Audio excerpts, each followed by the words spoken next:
Good evening. Welcome to the September 25th meeting of the Oceanside City Council.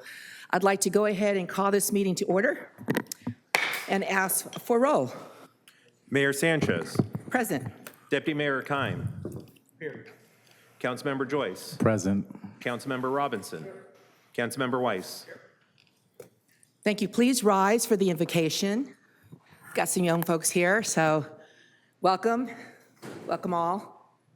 And tonight we have Pastor Sheldon Brown of Cause of Christ Ministries.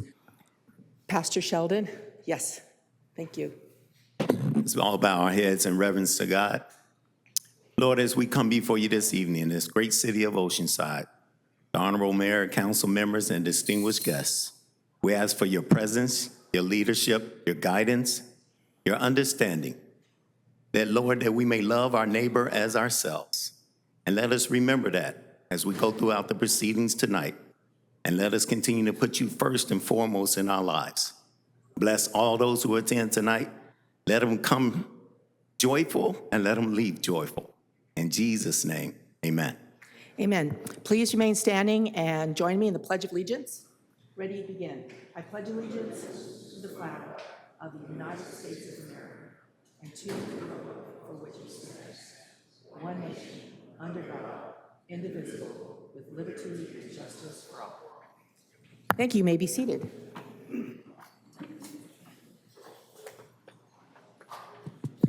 Okay.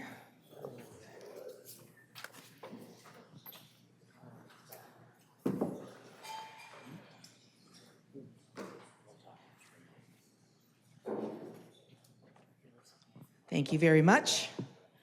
And tonight, we have 3 proclamation-related things that are happening for the month of September. And today, I'm going to start with National Service Dog Month. Come on up. Diana Struthers. And who do you have with you? Marvin. He's been my service dog now for 8 years. This is Marvin, you all. Marvin, turn around, sit down. Turn. Well, he did half of it, okay? He did half of it. Yes, and that's really fantastic. Yeah. So, whereas we believe in the joyful, transformative power of the human canine bond and inclusivity of all citizens. And whereas in the United States, 64 million adults and children have a disability, and only 16,000 service dogs from accredited training programs exist nationwide, and the need is growing. And whereas Canine Companions is a nonprofit organization that enhances the lives of people with disabilities by providing expertly trained service dogs and ongoing support to ensure quality partnerships. And whereas Canine Companions and their service dogs empower people with disabilities to lead life with greater independence by providing best-in-class training, ongoing follow-up services, and a deeply committed community of support. And whereas National Service Dog Month aims to educate our community about the benefits of service dogs and the laws protecting them. And whereas the City of Oceanside continues to work toward becoming an inclusive community in which all citizens and their service dogs are embraced. Now, therefore, be it resolved that I, Mayor Sanchez, on behalf of the City of Oceanside, do hereby proclaim the month of September as National Service Dog Month. Thank you. Yeah.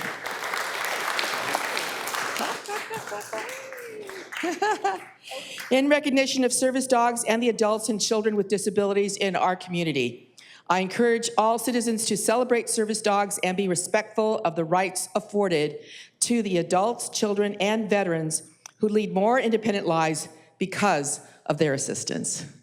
Yeah. So I'm going to go ahead and let you talk, Diane. Yeah, that'd be great.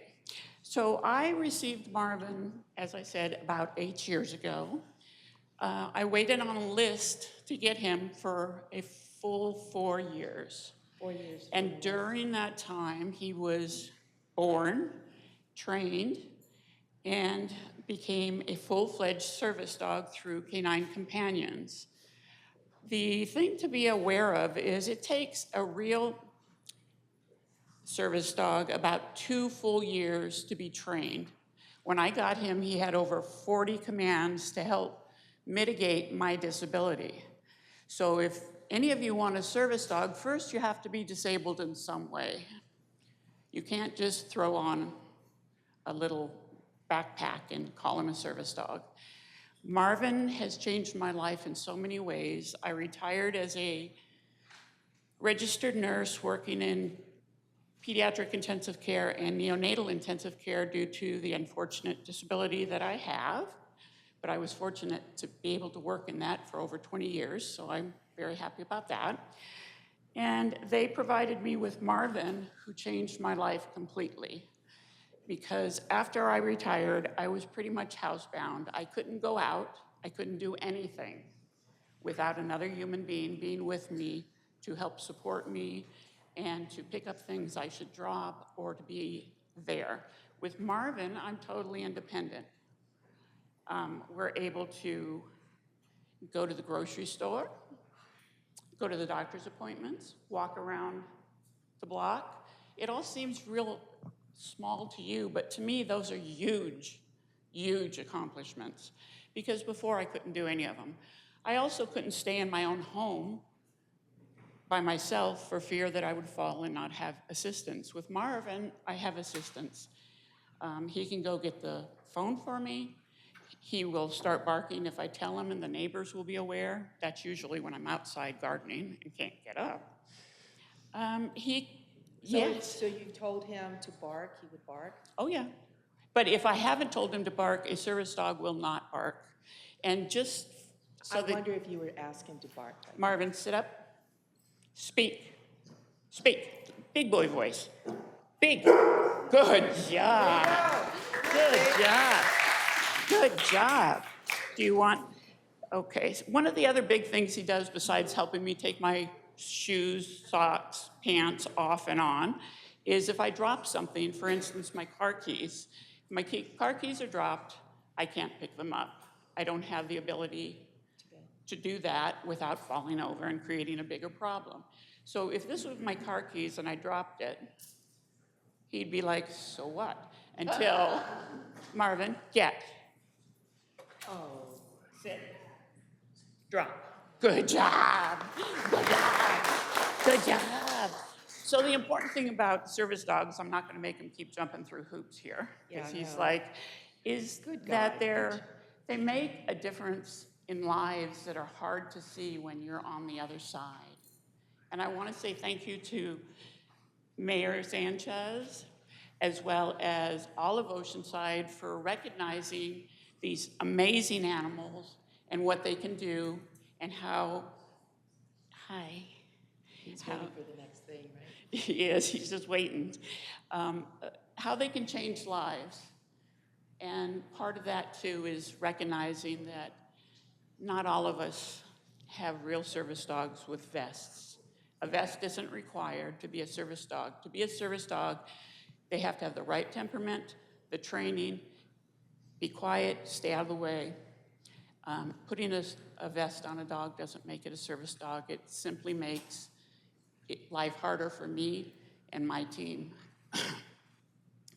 Because people will think that we're all not, I'm sorry, I'll be real quick, not real service teams. I've been turned away from restaurants, I've been turned away from hotels because of actions of other people and their dogs. Marvin has been attacked over 4 times, and a service dog will not ever attack back. The only thing he knows when somebody attacks is to roll over, and I'm supposed to protect him. Now that is a scene that you gotta see.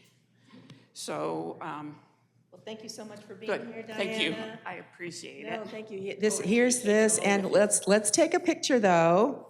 I don't know if Marvin will turn around. Keep turning.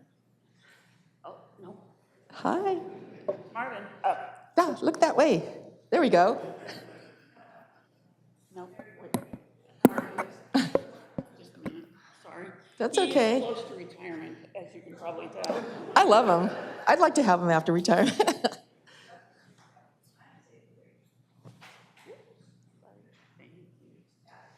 Thank you. Thank you. No, it was great.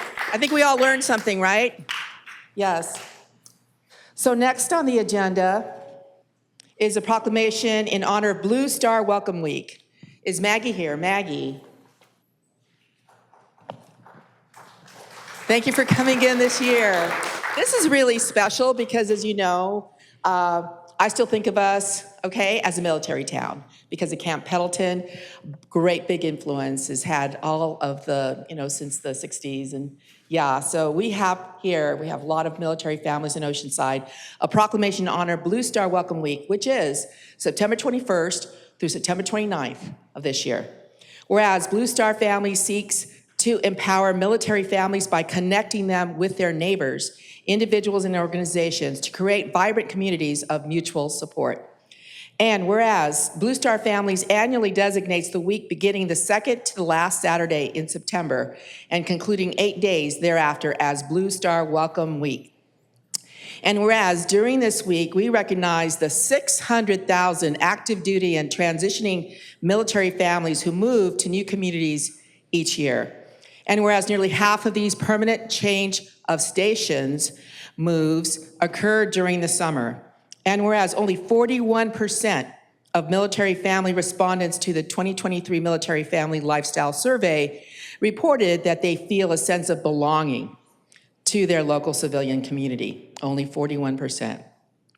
And whereas a sense of belonging is essential in the well-being and readiness of military families, and whereas we commit to ensuring that military and veteran-connected families feel a strong sense of belonging to their local civilian communities, and whereas we express gratitude for the sacrifices made by service members, transitioning veterans, and their families, and whereas we encourage civilians nationwide to welcome military and veterans-connected families into their communities, and whereas since Camp Pendleton was established in 1941, City of Oceanside has served as a home community to many active and veteran military families, resulting in very strong ties between and within our communities.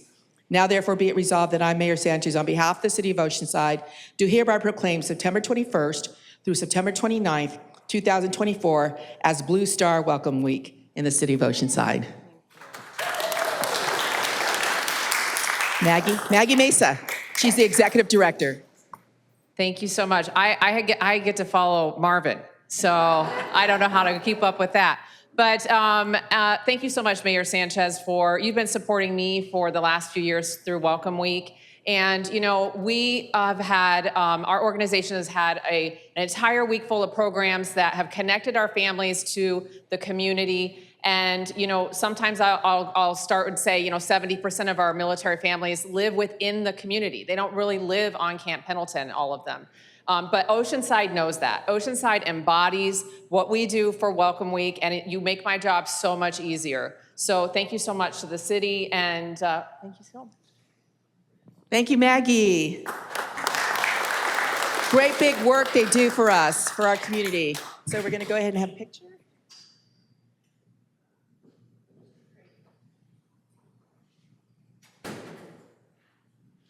Thank you.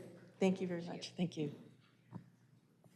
Last but not least, something special, not just nationally, but for the state of California, and that is it's National Manufacturing Day and California Manufacturing Month. So we have a certificate of recognition to California Manufacturing Technology Consulting, CMTC, with Michelle Geller. Is Michelle here? Okay, here she comes. And come on down. Yay, they're here, yay. Fantastic, and so we do have the certificate, and we're very proud of the manufacturing that we have here in Oceanside. Whereas the first Friday in October is designated as National Manufacturing Day and was created as an opportunity to recognize and celebrate the contributions of manufacturing in the United States. And whereas in that California has the largest number of manufacturers in the nation, over 35,000, with representation across virtually all manufacturing sectors, CMTC and its partners celebrate October as Manufacturing Month, California. And whereas Oceanside is home to notable manufacturing companies such as Genentech, Kite Pharmaceuticals, Hobbycat, Juice, AES, Prior Products, and others. And whereas CMTC, the California MEP Center, and their partners have been actively promoting National Manufacturing Day and Manufacturing Month, California. And whereas due to these efforts, manufacturers throughout California will, in a coordinated effort, help illustrate what manufacturing is by participating in Manufacturing Month California events designed to increase public awareness of modern manufacturing and the great career opportunities manufacturing affords, with average wages over $112,000, employing over 1.3 million Californians and contributing 4,248 to the state's GSP. And whereas through these invaluable efforts and dedication, it was 424 billion with a B. Sorry, I was like, is that an 8? It's a B. 428 billion to the state's GSP. And whereas through these invaluable efforts and dedication, you have helped communities and future generations of manufacturers throughout California. Now, therefore, be it resolved that the City of Oceanside does hereby recognize Friday, October 4th, 2024, as National Manufacturing Day, as well as October 2024 as Manufacturing Month, California, and thanks CMTC and their partners for their outstanding support of this worthy event. Thank you. I'm gonna go ahead and give you the mic. Thank you. Hi, so my name is Amanda Cheney, and I'm a client advisor at CMTC. We're a nonprofit organization, part of the National Manufacturing Extension Partnership, to help small businesses that are manufacturing throughout California. And so we do this through access to subject matter experts, as well as helping connect companies to offset funding. For example, the Employment Training Panel funds to upskill workers. So when we survey them once a year, last year we served in California 1,600 companies. They reported that their sales increased by $580 million. We helped save them over $21 million. This created 7,500 jobs in California, as well as a total of 19,000 indirect jobs related to the manufacturing sector. And the small businesses in California invested over $359 million. So we have a local manufacturer. I invited David Kimber. He's a senior manager of operational excellence at Selecta. All right, thank you. Yeah, as Amanda mentioned, my name is David Kimber. I'm the manager of operational excellence engineering at Selecta. We're located near the corner of Oceanside and College Boulevard. We've been in Oceanside for over 25 years. So originally we were Sepro Membranes, and we relaunched in 2018 as Selecta.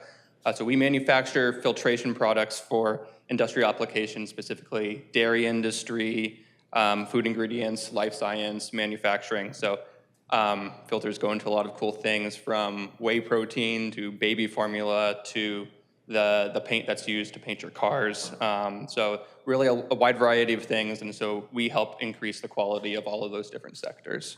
So we employ just over 100 employees in research and development, engineering, operations, and production. Annual revenues are in the $20 to $50 million range, and we're set to grow approximately 50% per year for the next few years due to our aggressive growth in the industries and our global expansion. So we invest in our emerging workforce by collaborating with consulting and training services like CMTC. I was specifically involved with a few projects over the last few years that have really helped our company. So we'd like to thank the City of Oceanside and CMTC for inviting us here today. Growing by 50% every year. Wow, that's pretty fantastic. Did you want to say something? Okay. Well, wasn't that fantastic? So here we are. We're going to have a picture. So again, this is for October.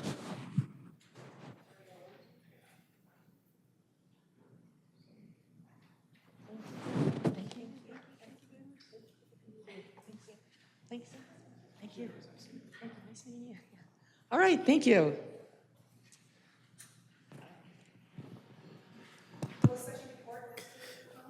Thank you. The council met at 3:30 to discuss item 1 on the closed session agenda, conference with labor negotiator involving the OMSEA Group, NECO, OCEA, Western Council of Engineers, and the UNREPT.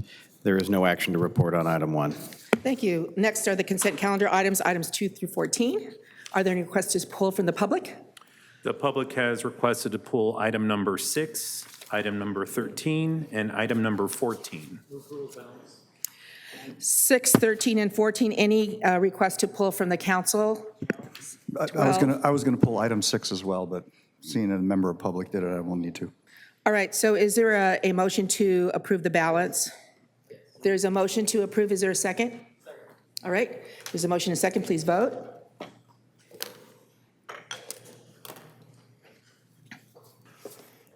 Motion approved, 5-0. Thank you. Let's start with item number 6. That is, staff recommends that the city council approve a professional service agreement, that's a PSA, with Trussell Technologies, Inc., in an amount not to exceed $402,861 to provide planning and engineering services for the Pure Water Oceanside Phase 3 Bureau of Reclamation Title 16 feasibility study, and authorize the city manager to execute the agreement. And who pulled that from the public? That was Christopher Griffiths. Christopher Griffiths. Got it. Oh, Chris. Yeah, how's it going? Just moved here from Florida. Yes. Hey. So yeah, I just wanted to warn you all because I personally am from Florida and I've lived by the beach my whole life, and I have seen these beach restoration projects my whole life and what the results of them ultimately end up being. And I just want to caution everybody that when you start trying to meddle with Mother Nature, she tends to win. And oftentimes there are some negative consequences that come from that. I would ask the council to consider what the costs would be to condemn any structures that may be affected by the area instead of trying to battle it and rerouting those roads in the area. Can I just stop you just for a second, costs. okay? Because this is about our city's Pure Water Oceanside, which is a recycling water project. Oh, It's I'm on the not- wrong project, sorry. Yeah. My apologies. Okay, thank you. Thank you. And Councilmember Weiss, you also wanted to pull this? I did, but I had a conversation with the project manager, and she took care of all the issues I had, and so I will move approval of staff recommendation. Okay, I'll go ahead and second that. Let's go ahead and vote.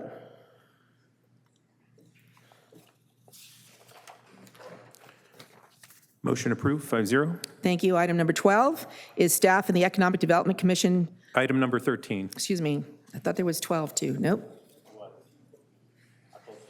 He Oh, you called pulled 12. Oh, I'm Yes. sorry. I Okay. didn't get that. I apologize. All right, 12 is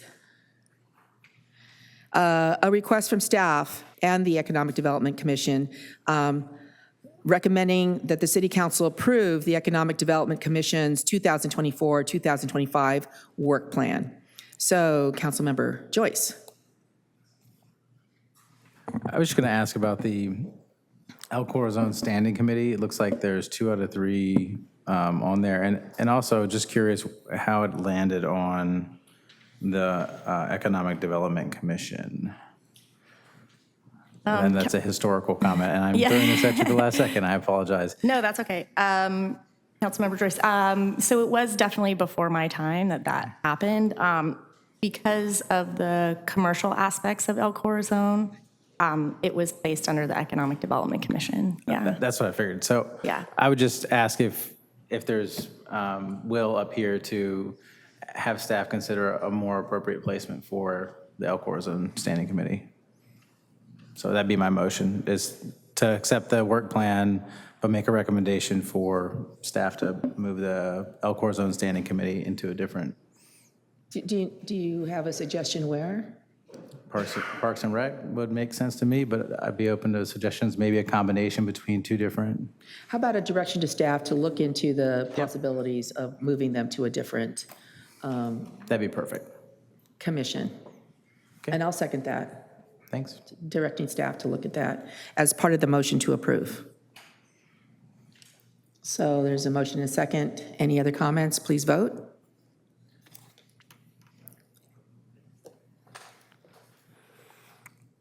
Motion approved, 5-0. Thank you. Item number 13 is staff recommends that the city council adopt a resolution declaring as surplus property and no longer needed for public use one city-owned vacant parcel of land consisting of 3.02 acres located on Morrow Heights Road, identified as assessor parcel number 122-170-42, and issue a notice of availability pursuant to the Surplus Land Act. And who pulled that? Jimmy Knott. Jimmy to be Knott followed and Aaron. by Okay. Aaron Moran. Jimmy? Mayor, council members, Jimmy Knott, 127 Cherry Lane. What I'm trying to talk about here is very simple. We have had a lot of surplus land that has been basically taken from the public and sold, taken away from the opportunity of the public to be converted to their use and sold to private interest. This is where we need to stop and start looking at the best use of lands. Like as an example, we have a dearth of local pocket parks, or we've had a decrease into public use for gardens, things like that, where public could come in and have vegetable gardens or fruit trees where they could take and raise fresh fruits and vegetables to supplement, their nutrition for their families and children and seniors. The only time that we really should look at the use of surplus property is for leverage or exchange that would enhance and create better value for the city, not for some sort of profit in exchange. I am so sorry to see so much land that over the past few years that has basically gone for profit in a closed-minded situation. I wish for you to take this into consideration in the future. Thank you. Thank you.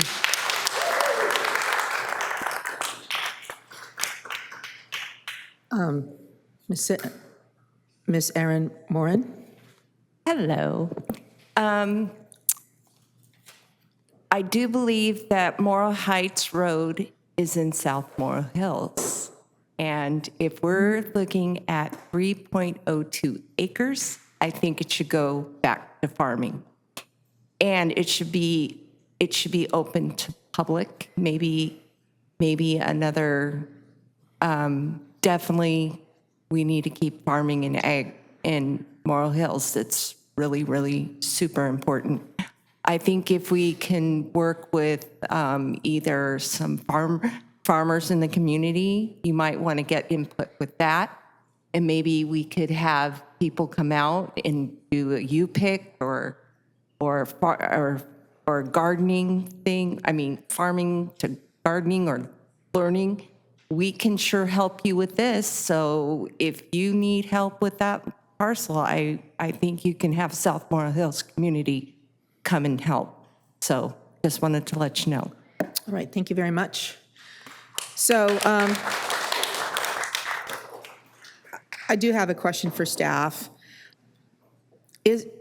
I recall when the water department brought this forward because they're looking for a water project out there, right? And it looks like later on in the agenda, you found a place better suited.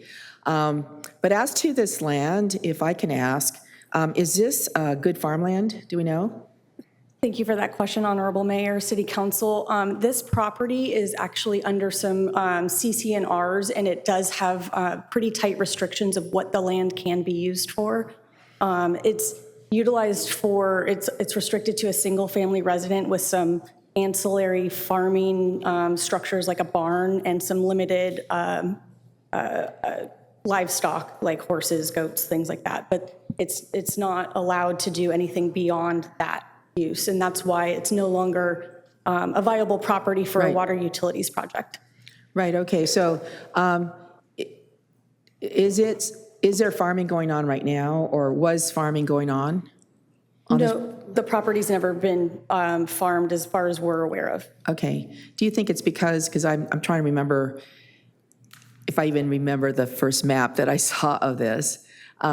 Is it like on a hill, or yes, it is, right? Yes, it's on a hill. All of the properties around it are residential properties, and they are restricted, I believe, to a minimum lot size on Right. that area. So again, that whole area in that neighborhood on Morrow Heights Drive is under a CCNR restriction. So, for example, if a school district wanted to look into this as a potential site for doing, working with like a nonprofit and doing some farming with youth and having youth like learn about farming and the history of Oceanside, it probably would not be appropriate. Is that what you're saying?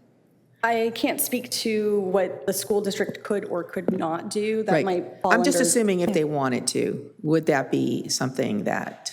Honorable Mayor, council members, it does have commercial restrictions, so nothing commercial. That's kind of how the Right. restrictions go. Like you can't do couldn't do farming for commercial uses. Like you can't buy a bunch of animals to be and have people selling it. So, Yeah. so probably you couldn't do it with that. When it goes to the surplus land, we go through a whole process. School districts are one of the areas that can come in bid for the property. But again, we're not going in to sell the property to change the restrictions, to change the, Right. the zoning or the use. So Right. Just that's just probably asking those questions out loud. Yeah. Thank you. Because I do apologize because I never even thought of that until Mr. Knott mentioned some of that. So, all right, thank you. Councilmember Robinson? Yeah, I think just for the public's clarification, this kind of ties into another item on the agenda tonight, does it not? I think it's number Yes. 15. Correct. And just the quick handy is that the utility purchased the land, is that correct? So the utility originally purchased the land on Morrow Heights Road, or Drive, to build a recycled water reservoir. We worked with the community in an attempt to allow the reservoir to be built at that site because we could make it more discreet. That was overturned, and that other property then is the one that's on item 15 tonight, which we're proposing to purchase. So the sale of this property would help potentially pay for the other property, right? That is correct. Okay, I think that kind of clarifies why we're doing this. Thank you. Thank you. No other lights?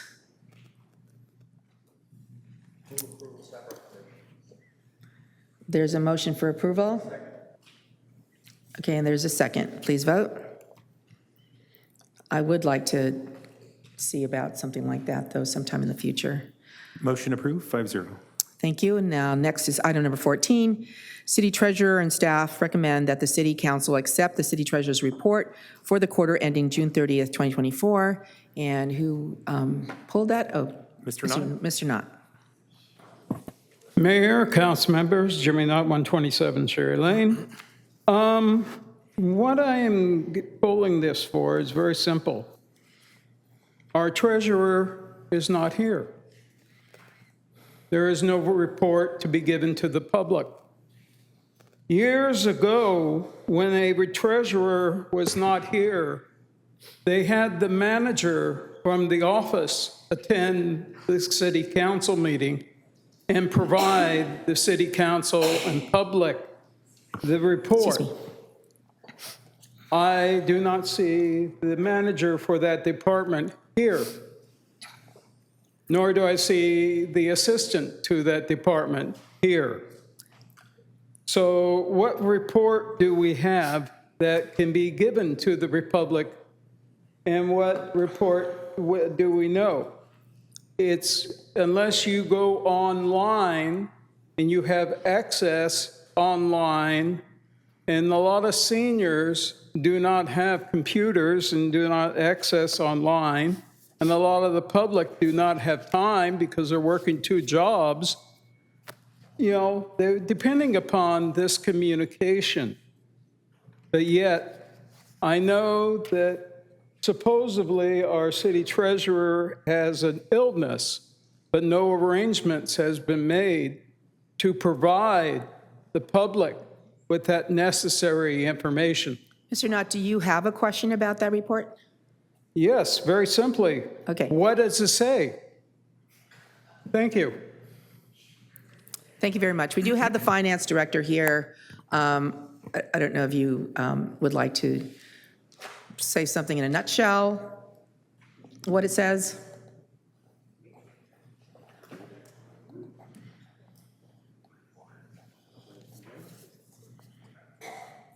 Mr. Knott has indicated that he would like some kind of an oral report, so if you could do it. All right, good evening, nutshell. Honorable Mayor and council members. I'm Jill Moya, Financial Services Director.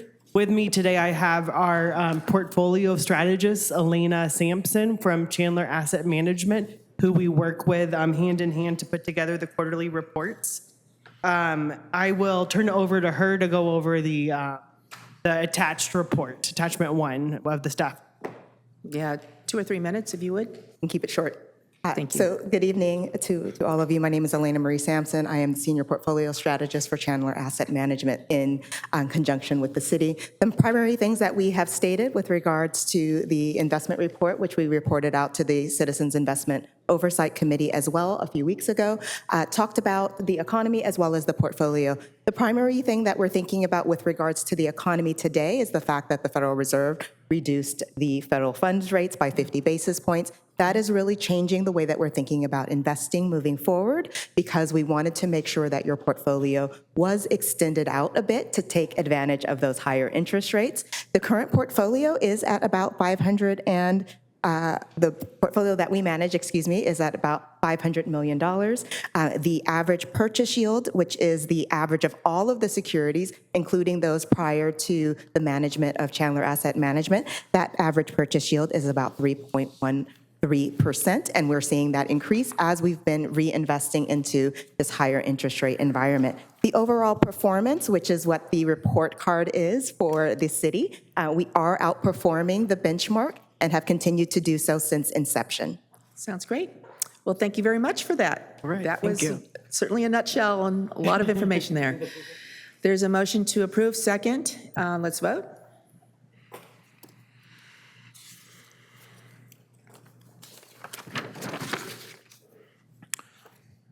Motion approved, 4-0. Thank you. I'm going to go to item number 16, which is staff recommends that the City Council take the following actions with respect to emergency demolition work related to the Hammerhead portion of the Oceanside Pier, including the removal of the existing restaurant building and food kiosk. Approve a public works agreement with JILK Heavy Construction, Inc., hereafter called JILK, in the amount of $1.1 million, which includes costs for monthly best management practices, maintenance needed for structural damage assessment, as-needed stringer replacement, fire investigator access during demolition, evidence preservation, standby delays for planned events, and nameplate salvage. For demolition and debris removal work, authorize the city engineer to approve change orders up to a total of $135,000 for a total not to exceed amount of $1.3 million. Approve structural assessment work by Moffitt and Nichols for a not to exceed amount of $75,000. Approve $3,000 for agency emergency permit applications. Appropriate $354,493 from infrastructure reserves, and authorize the city manager to execute the agreements upon receipt of all supporting documents. So, Mr. Thomas, Brian, I said all that, so hopefully you won't have to. But thank you. We do have a report now by Brian Thomas, our city engineer. Thank you, Honorable Mayor, City Council Member. Again, my name is Brian Thomas. I'm the city engineer. And as so eloquently stated, we're here to authorize the contract for the demolition work for the pier, the restaurant, and the kiosk at the Hammerhead portion of the pier. I won't reiterate everything that's been said because it's a mouthful. This is what the current status of the pier, Hammerhead, is. So on April 25th, fire broke out at the Hammerhead portion of the pier. On April 29th, the city manager declared local state of emergency. May 1st, City Council ratified the city manager's declaration. And on May 22nd, City Council approved reconstruction of the Hammerhead section of the pier, as well as the restaurant and the kiosk. So, fire investigations performed by ATF and the city's insurance group and the restaurant tenants insurance group have been conducted. We can't do any demolition until all of the investigations have been completed. Final reports are expected soon. July 1st, we issued informal bid requests to 7 different contractors that were qualified to perform demolition work and construction work over open water. During that time, we also began the emergency permitting process. On August 1st, the city received 2 responses from the 7 contractors contacted. First was from Jill Heavy Construction, Inc., in the amount of $881,000 approximately. The second one was from Manson Construction, who provided a letter stating that they would defer until a later date for construction due to the amount of resources they had previously committed. After the bids were received, we were contacted by the tenants insurance group to provide additional fire investigative access to it, at which time they demanded that elements of the pier, the buildings, and the utilities be preserved for further investigation. Staff worked with Jill during this time to include additional costs for these changes. The planned beachfront special events had to be addressed in the contract after the bids were received. During this time, we received permits from the U.S. Army Corps of Engineers, the California Coastal Commission, as well as the State Water Quality Control Board and the California Fish and Wildlife. On September 9th, we issued a notice to proceed to Jill Construction, which began the process to meet our emergency permitting timeframes. During this time, they provided submittals for a marine mammal study, which has subsequently been approved by the Army Corps, and that study will be taking place sometime in the next week or so. Contractor's currently preparing the scaffolding submittal, which is necessary to build the underneath support so that we can contain all the debris from falling into the ocean. Once that scaffolding has been approved, we can install the scaffolding, bring out the fire investigators for additional underneath investigation that just wasn't possible during these time frames. So here's another picture from an overhead view. So we have 2 phases to the demolition work. The first phase will remove the restaurant and the kiosk. The second phase will remove the decking, as well as the pier railings and also the utilities underneath. City manager's office has already received requests to salvage nameplates in the burned area, and we are processing those, and we are working with them to obtain necessary waivers before we can provide those. The contractor will pull them off for us, and they will cut them down into manageable sizes, and we'll keep family names grouped together as much as possible. The anticipated schedule is tonight approve the emergency demolition contract. The contractor submittals are continuing through the end of this week. We are hoping to have contractor start mobilization this week or next week, with the demolition to be completed in December. Some of the demolition work will occur out of sequence, we believe, as work can be done without necessary BMPs in place. Those include capping of the utilities, removal of the nameplates, and storing those things in advance of mobilization. This is a slide of the complete cost breakdown showing the different line item costs, including the construction contract, structural assessment, the emergency permits, investigation as evidence preservation, et cetera, for a total of $1.354 million. So staff recommends that City Council approve a contract to Jill in the amount of $1.14 million, authorize the city engineer to approve change orders up to $135,000, approve the cost for the emergency permits in the amount of $3,000,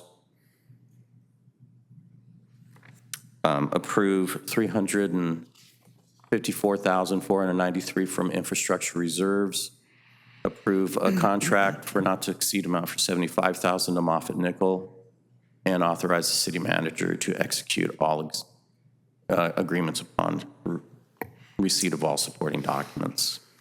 I'm happy to answer any questions you may have. Thank you, Mr. Thomas. Do we have any questions from the, do we have a request to speak from the public? We have one request from Jimmy Knott. Mr. Knott? Mayor, council members, Jimmy Knott. Mayor and council members, especially the mayor, as you recall, since you've spent all your life basically here in Oceanside, and you've survived a couple of piers, and you remember the old pier with the souvenir shop on the end of it there, and how it has evolved over the years, and how that the nameplates came about. The public was told basically, help support build your pier. People had donated out of their pockets, out of their hard work, their names to go onto the pier. And there are records of that. There are photographs of that.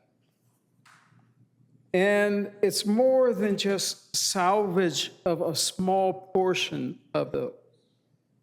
We could ask our historical commission, our library, we could do a record search and see if the records are still available, which I'm pretty sure they are, to see whose names have disappeared because of this accident.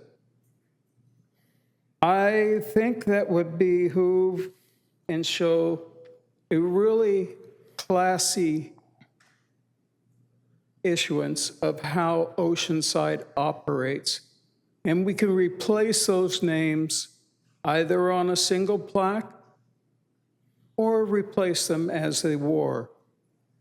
And I think that would tell those people, we really appreciate you, and we will appreciate any names in the future to help our pier or any other edifice here in Oceanside. Thank you. Thank you, Mr. Knott. I do believe the reference to the plaques had more to do with people asking for them and then needing to sign off because they could have some chemical or something because of the fire, and so they need to have a release of information, release of liability. Is that correct, Mr. Thomas? Honorable Mayor, yes, that is absolutely correct. Okay. Due to the fire and the preservation treatment used on the wood,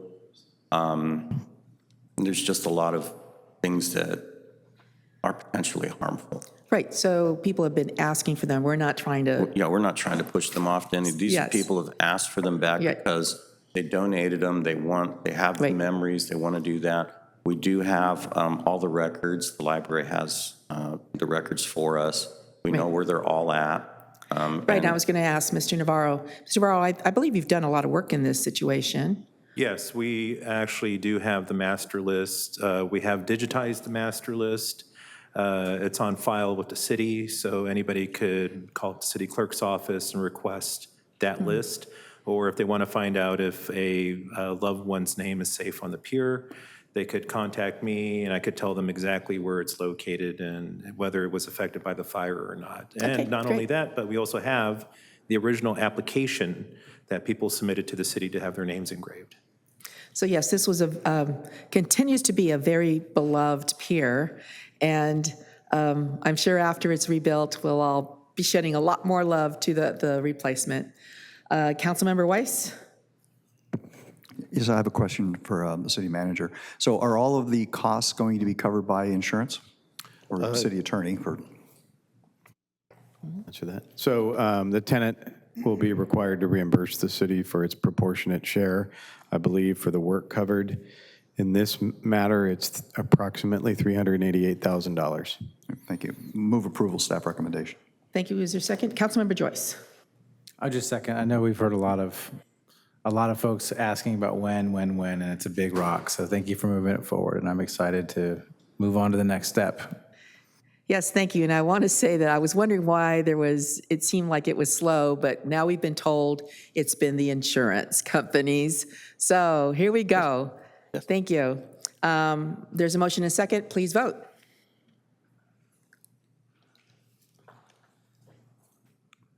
Motion approved, 5-0. Thank you.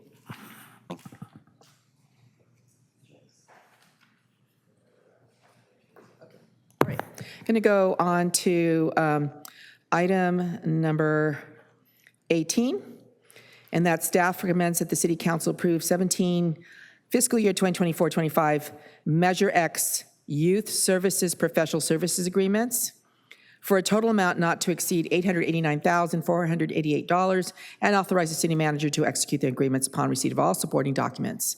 Ms. Gare, Michelle Gare is a management analyst, will be doing a report.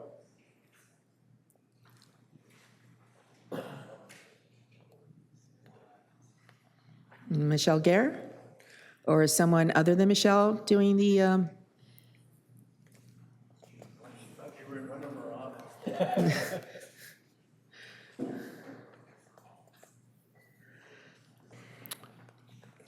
Honorable Mayor and council member, let me make a couple of calls here. I know staff is prepared to make the recommendation. They may have mistakenly thought it was at 6 p.m., so let me go ahead and make sure the staff is available. That might have been. It's very close to the.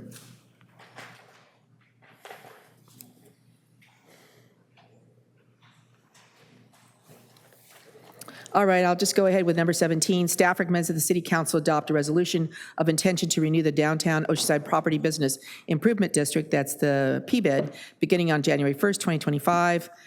We do have a report by Michelle Geller, who is here, and she is our Economic Development Manager. Ms. Geller?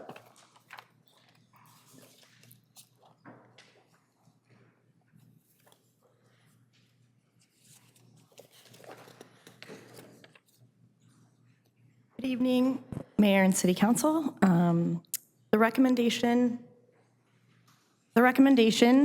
tonight is to adopt a resolution of intention to renew the Downtown Oceanside Property Business Improvement District, or PBID, beginning on January 1st, 2025. For some background, the PBID was formed in January 2020 for a period of 5 years, so it expires at the end of this year. In April, the city manager was authorized to sign the petition and ballot on behalf of city-owned properties in support of renewing the PBID with expanded boundaries, and City Council approved an allocation of $29,440 to cover additional city-owned properties in the PBID footprint. And then between June and August, the petitioning process occurred where property owners in the expanded PBID were to submit signed petitions in support of the renewal, and unfortunately, the 50% plus one threshold was not achieved during that time.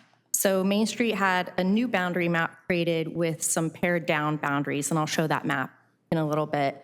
And then the petition process was restarted, and on September 11th, City Council authorized the city manager to sign the petition to renew the PBID with the revised pared down boundaries. And the 50% plus one threshold was achieved with these retooled boundaries. There are more than 2,500 PBIDs operating throughout North America, and their purpose is to provide improvements, maintenance, and activities that provide a special benefit to assessed parcels. For the Downtown Oceanside PBID, those special benefits generally fall into the buckets of maintenance, security, destination development, economic enhancement, and advocacy. These are the current PBID boundaries that have been in effect since it was established in 2020. The western boundary is the beach, and it goes east up to Nevada Street, and the northern and southern boundaries are Civic Center Drive and Seagaze Drive. And these are the boundaries proposed for the 10-year renewal period. You can see the expanded boundaries from the previous map. The renewed PBID would go south to Wisconsin with some properties along Coast Highway going up to Surfrider and east to Horn. And these are the different types of parcels in the PBID, with commercial parcels paying the most as they receive the most benefit from the special services. And to go into a little bit more detail about the special benefits the properties in the PBID receive, they include 24/7 security officers, pressure washing, courtesy crews, and other benefits, and can include additional benefits that they're not currently paying for, could be funded by the PBID, like landscaping or the Go Side shuttle, et cetera. With the expanded boundaries, the budget for the PBID would go from $370,757 to $751,412. And again, these are the categories of services outlined in the management district plan that the PBID provides. And this is the timeline. So going forward, should the resolution of intention to renew be approved tonight, then no later than October 4th, the public notice and assessment ballots will be mailed to property owners, which begins a mandatory 45-day period to cast ballots. And then on November 20th, a public hearing will be held for the resolution of formation, and the city clerk will count the ballots. And should the 50% plus one threshold be met, the resolution will go into effect on December 20th, and the renewal period would start on January 1st. And again, it's for a period of 10 years. So in conclusion, the recommendation is to adopt a resolution of intention to renew the PBID beginning on January 1st, 2025. That concludes my presentation. Also, Gumaro Escarcega from Main Street Oceanside is here, and Kelly Rankin from Civitas, which is the consulting firm that's assisting with the renewal. Happy to answer any questions. Thank you, Ms. Geller. Do we have any requests from the public to speak on this item? We have no request. All right, so to the council, is there a motion? There's a motion to approve. There's a motion and second. Please vote.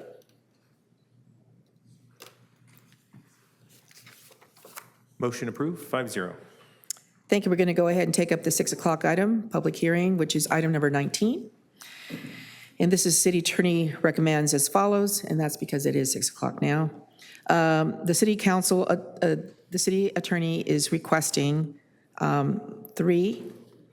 Number 1, the city council adopt a resolution approving amendments to the City of Oceanside's local conflict of interest code and adopting the appendix. Number 2, the Harbor District Board of Directors, and that's the city council sitting as a Harbor District Board of Directors, adopt the resolution approving amendments to the City of Oceanside local conflict of interest code as a local conflict of interest code for the district and adopting the appendix. And finally, the council, again, sitting as a Community Development Commission, adopt the resolution approving amendments to the City of Oceanside local conflict of interest code as a local conflict of interest code for the commission and adopt the appendix. I'd like to go ahead and open this public hearing, request disclosures from council members regarding constituent contacts and correspondence.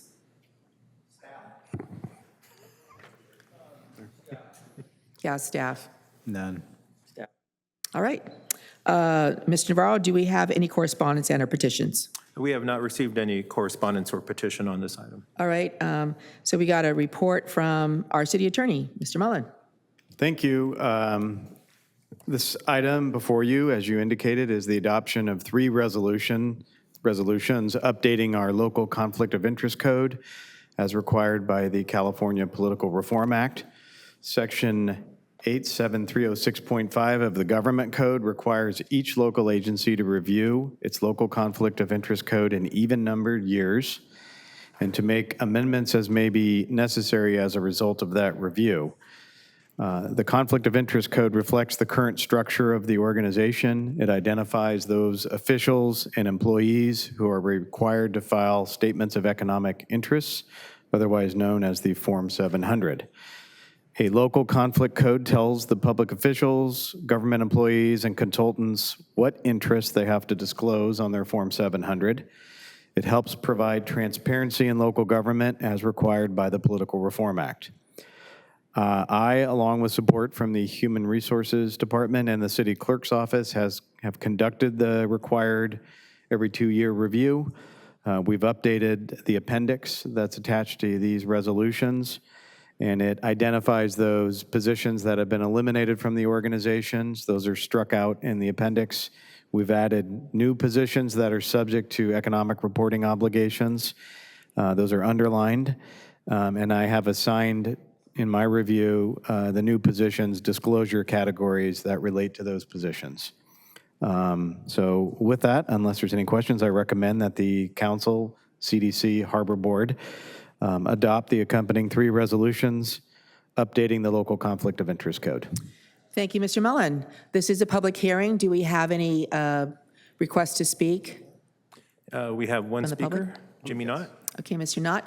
Okay, you did not have to have asked or signed up to speak on this item. This is a public hearing, which means that you have a right to state your comments to the council on this public hearing item, very specifically to this item.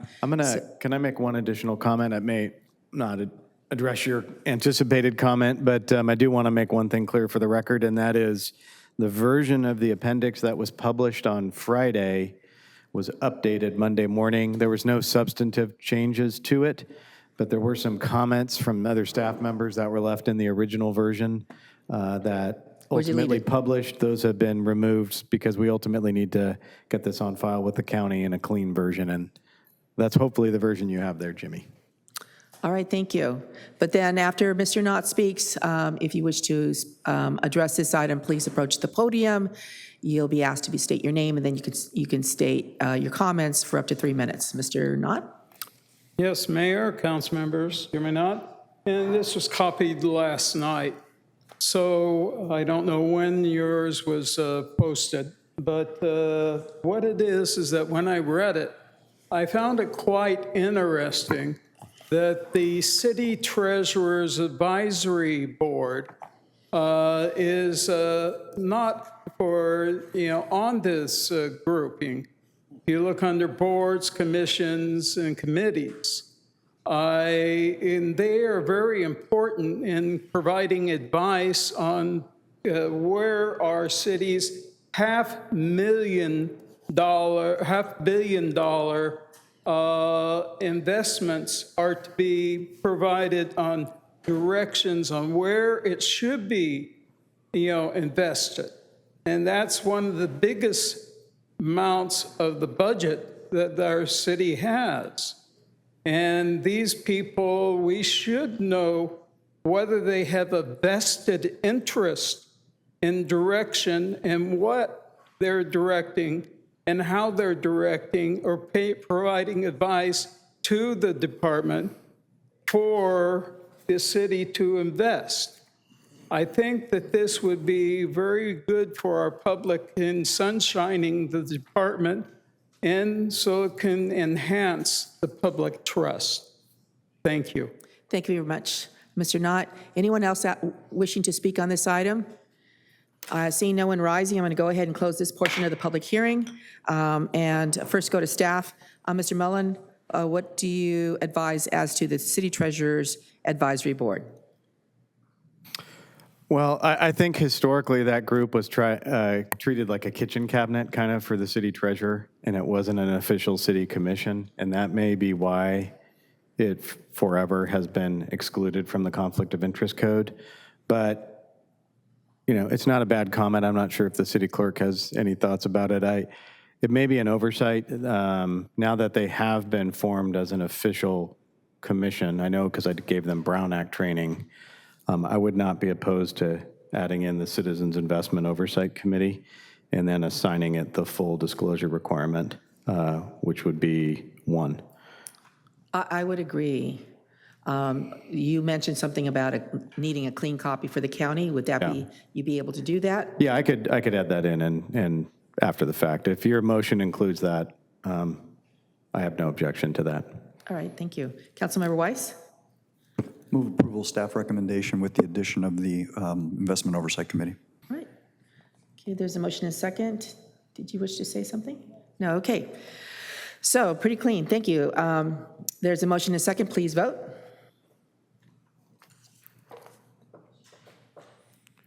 Motion approved, 5-0. Thank you. Back to item number 18, which is staff recommendation. I've read it, but I guess I should read it again, just for clarity. Staff recommends that the City Council approve 17 fiscal year 2024-25 Measure X Youth Services Professional Service Agreements, they're called PSAs, for a total amount not to exceed $889,488, and authorize the city manager to execute the agreements upon receipt of all supporting documents. So we have a report by Michelle Gare, and I apologize that I called it earlier than you probably anticipated, Ms. Gare. Thank you, Mayor. Good evening, Madam Mayor and City Council members, City Manager. I am Michelle Gear, as mentioned. I am the Management Analyst for Housing and Neighborhood Services for Measure X. And I am here to recommend that Council approve these 17 professional service agreements for programs serving youth.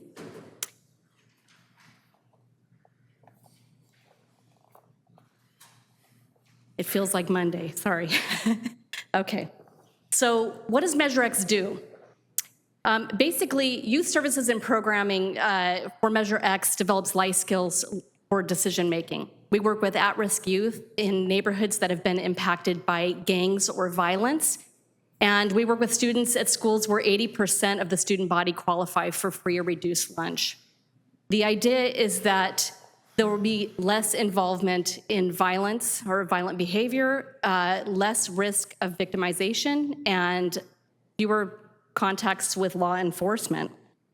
Our programming that Measure X supports gives kids an alternative to violence.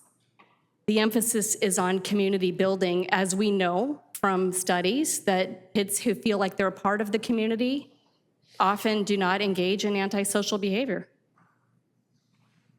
We encourage building social and emotional skills. Most of our programs actually have a social and emotional skills component to them. And we know that kids repeat behavior that they see, and so showing them a different way is often very successful.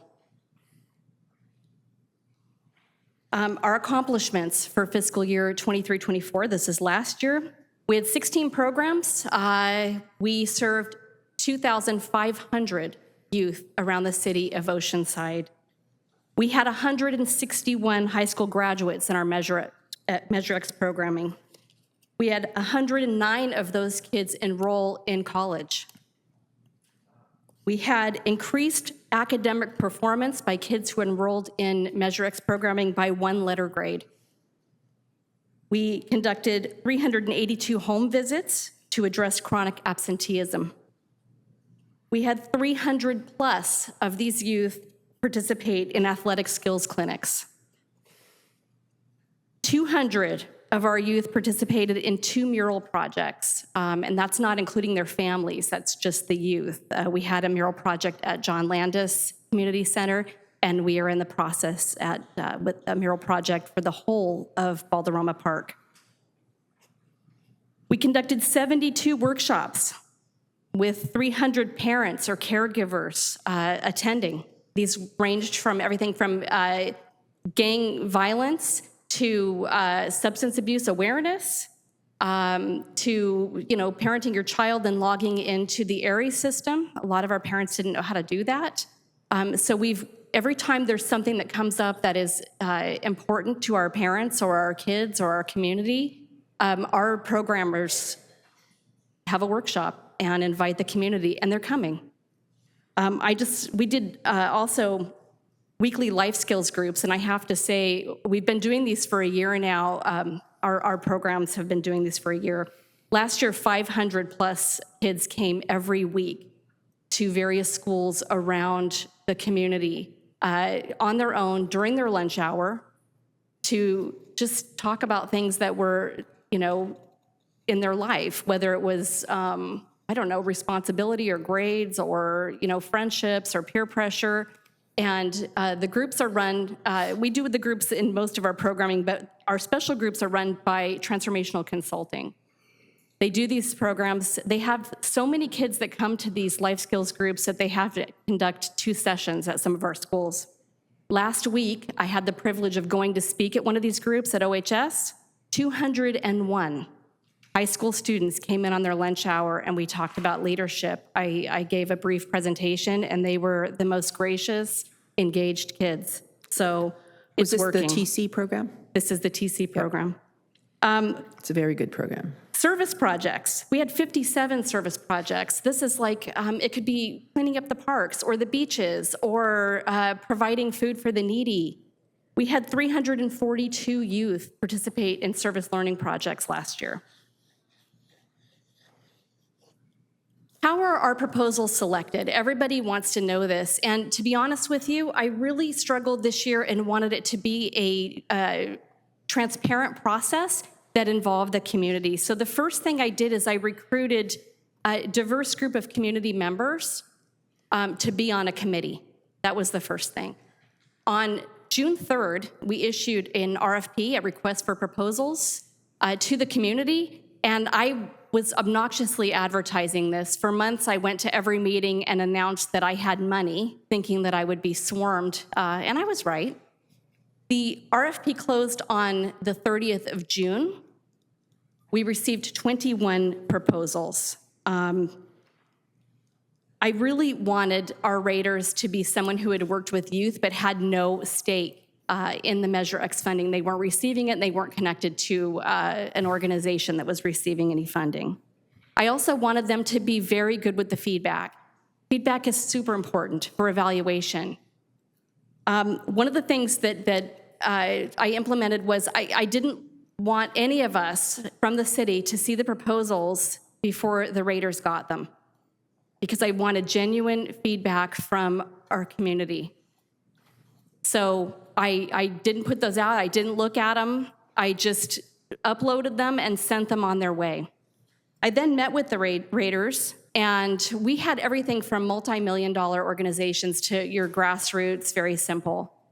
And so I think it was a little bit of a struggle, but they did a great job. We had a 3-hour meeting, went through every single proposal and got their feedback. It was eye-opening for me, because I go to these programs on the regular, and I know the facilitators, and I know the kids in some cases. So it's very important that I hear the genuine feedback from our raters.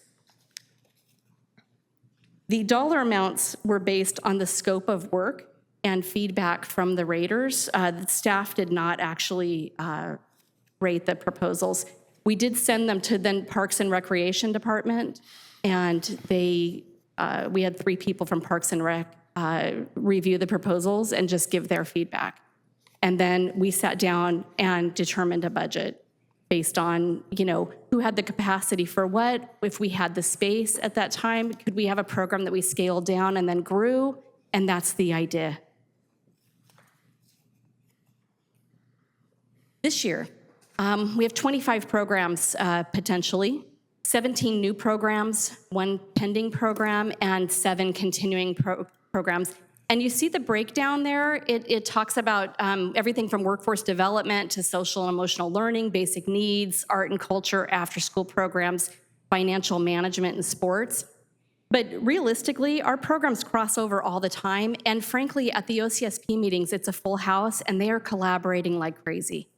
A lot of our vendors are working with each other and working in each other's programs now, which is exactly what we want as a community. I'll give you an example. Transformational Consulting issued a hotel voucher for a family that was homeless.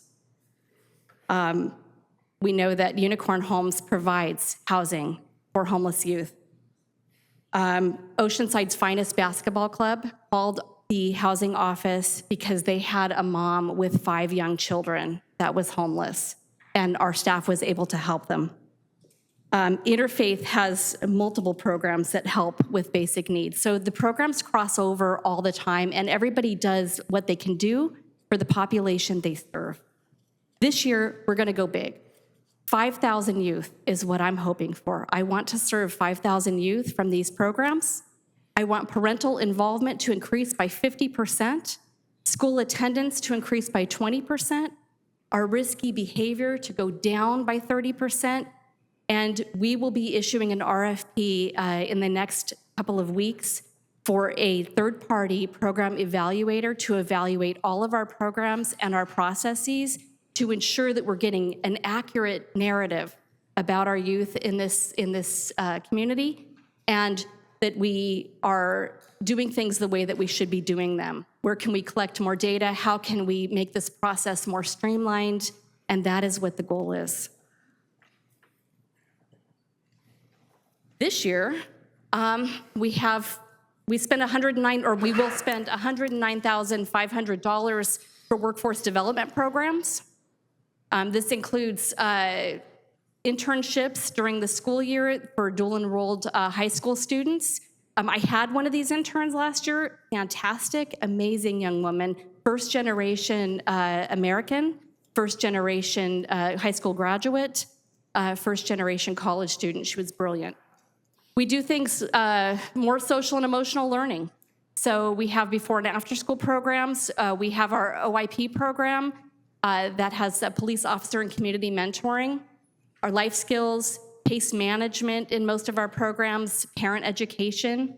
We still have our sports and outdoors program. This includes a lot of programs like Oceanside's Finest Basketball Club that provides mentorship, instruction and education, career exploration, skills drills and tournament play. We also have community gardens going on and green space. We have environmental programs that are going to get kids outside and really learning about their environment.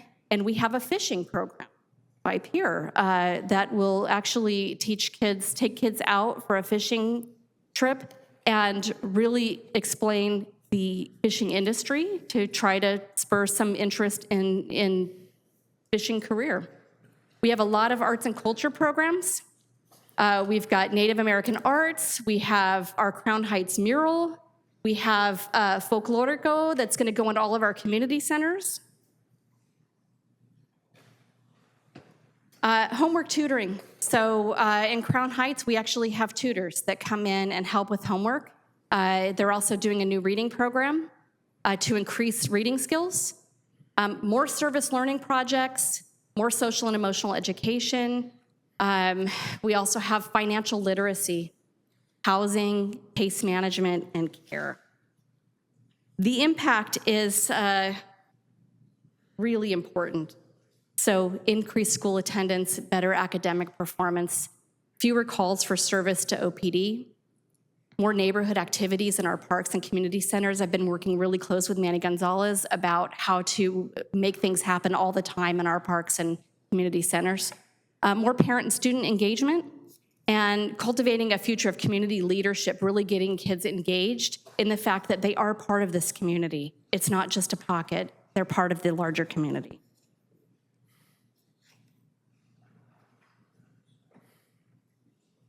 So we recommend that council approve our 17 Measure X services professional services agreement for a total not to exceed $889,488, and authorize the city manager to execute the agreements. And now, questions. Thank you very much. Do we have any requests to speak from the public? We have one request to speak. Cynthia Cardona?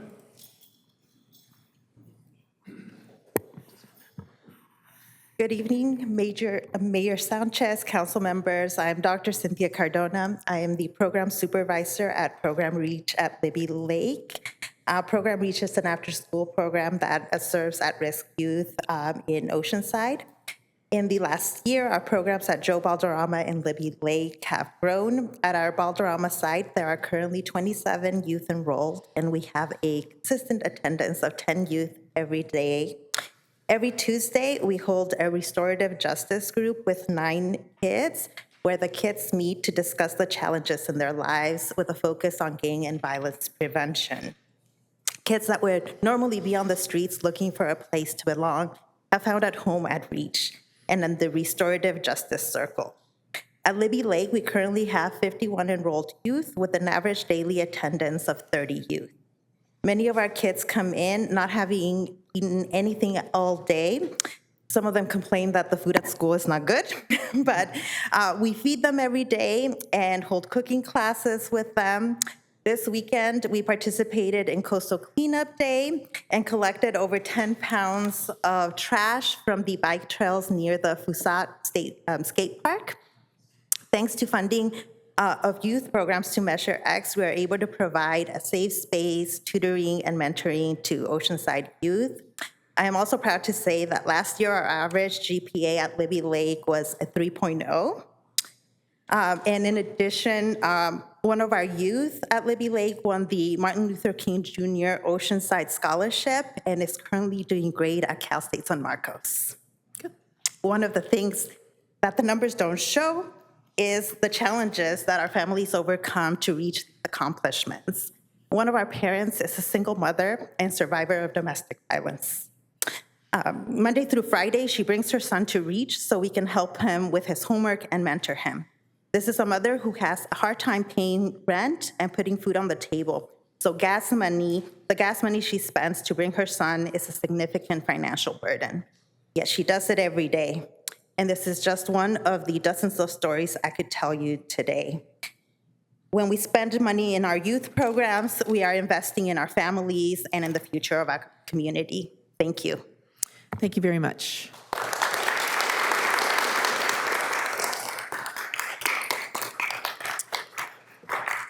So I know there was, I actually, let's see, where are you? I actually know many of these programs, including, believe it or not, the Flagler Institute. So I had the honor of sponsoring, I believe, 2 or 3 of the trips. This was at $1,000 each, and it was like one per year, where we took some of the kids and went fishing. And they really, really loved it. It was really, really great. So I'm glad to see that there is one that is, and that was with the Senior Anglers program. So the senior anglers brought their gear and their knowledge about fishing and their love for fishing and paired up with the kids, and it was really great. So I'm glad to see that they decided to apply so that, because it was really based on who's going to come up with $1,000. And, you know, it's hard to get people to come up with $1,000 for each of the trips. But I am going to call one person who didn't sign up because, well, it's my prerogative, because I know that Shema Navarro had some comments about what just happened this past summer that she had made during the CDBG funding, and I think it was really meant for this as well. Ms. Navarro?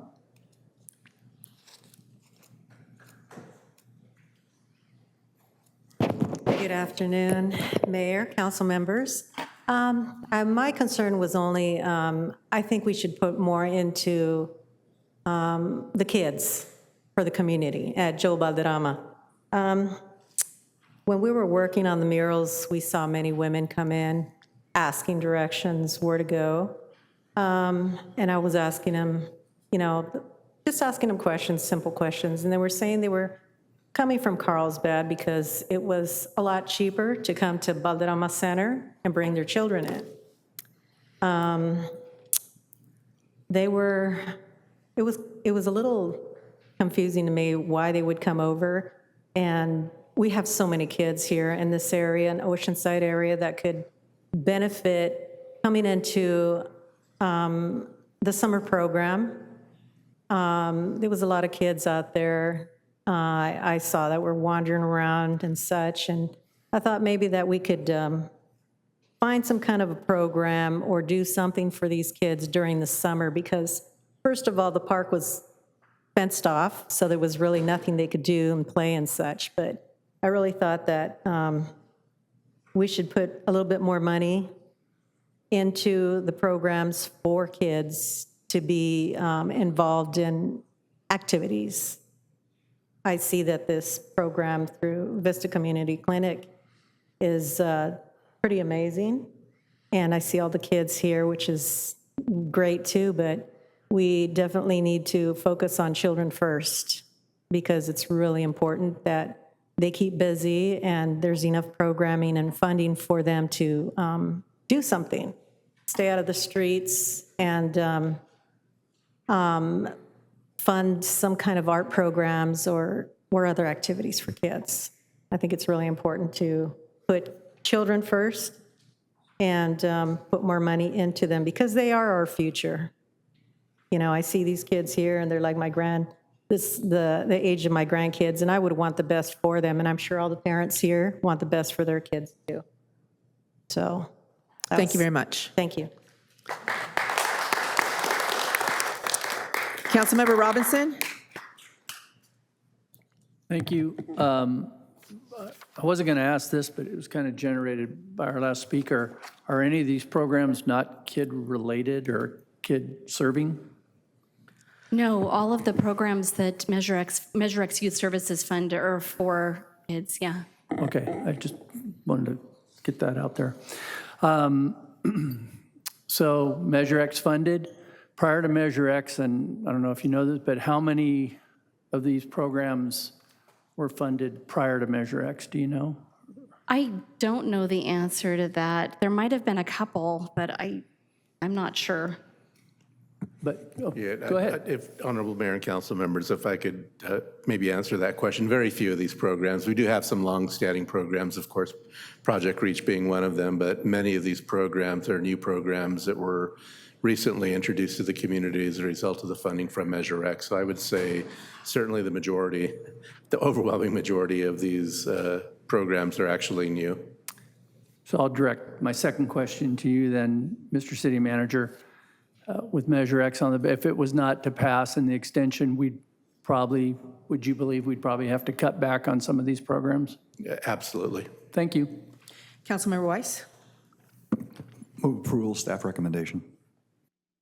Councilmember Joy, I actually wanted to add a couple of things to that. So, but do you want to make the motion, or do you want me to do the amendment? I'll withdraw the motion. Thank you. Councilmember Joyce?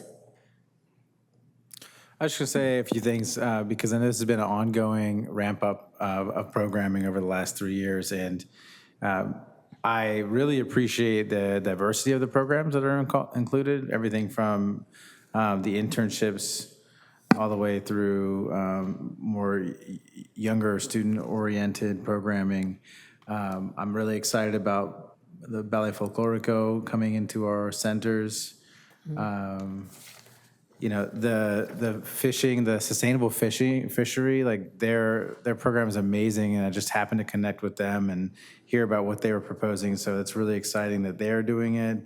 The native pathways, and then I know we have we do have the money set aside for the mural in Crown Heights, and you know, I know that we previously had talked with NG about it, so I want to make sure that we include them in the final conversation to make sure that they're paying for their end that they agreed to. But otherwise, I just want to say thank you. And like Ms. Cardona said, these investments are vital to the future of our community. So thank you. Thank you. This is a program, when we started talking about Measure X back now, was it 5 years ago? 6 years ago? At-risk youth was something that I really was pushing to be included in the Measure X. And when the surveys were done, that showed up there. And so this is something that I believed was a gap that we needed to address.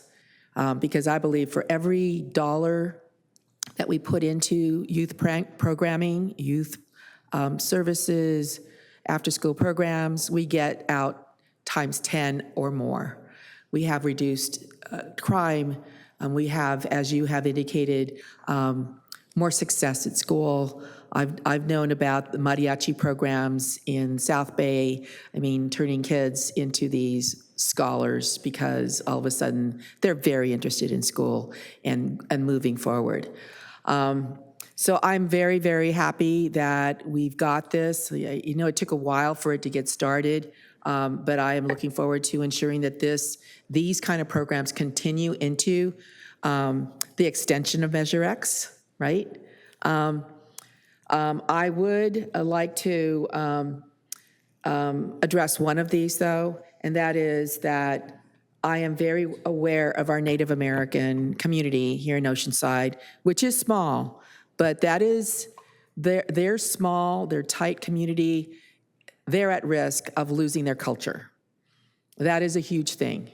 Identity has a lot to do with and letting others hear about their culture, the history of Oceanside. And so I was really just overwhelmed by the proposal by Native Pathways, with their proposal being so much more than what they're able to do without it, and what they're able to do without it. And these are members. I understand. I talked to the tribe and said, look, this is a group that is not, they're not representing the entire tribe. They are doing this as individuals, but with the same heart, the same purpose of preserving the culture and ensuring that it's going to survive the history. So I did notice that it's only $10,000 they were awarded. They asked for $49,000, $20,000 of it just for the materials.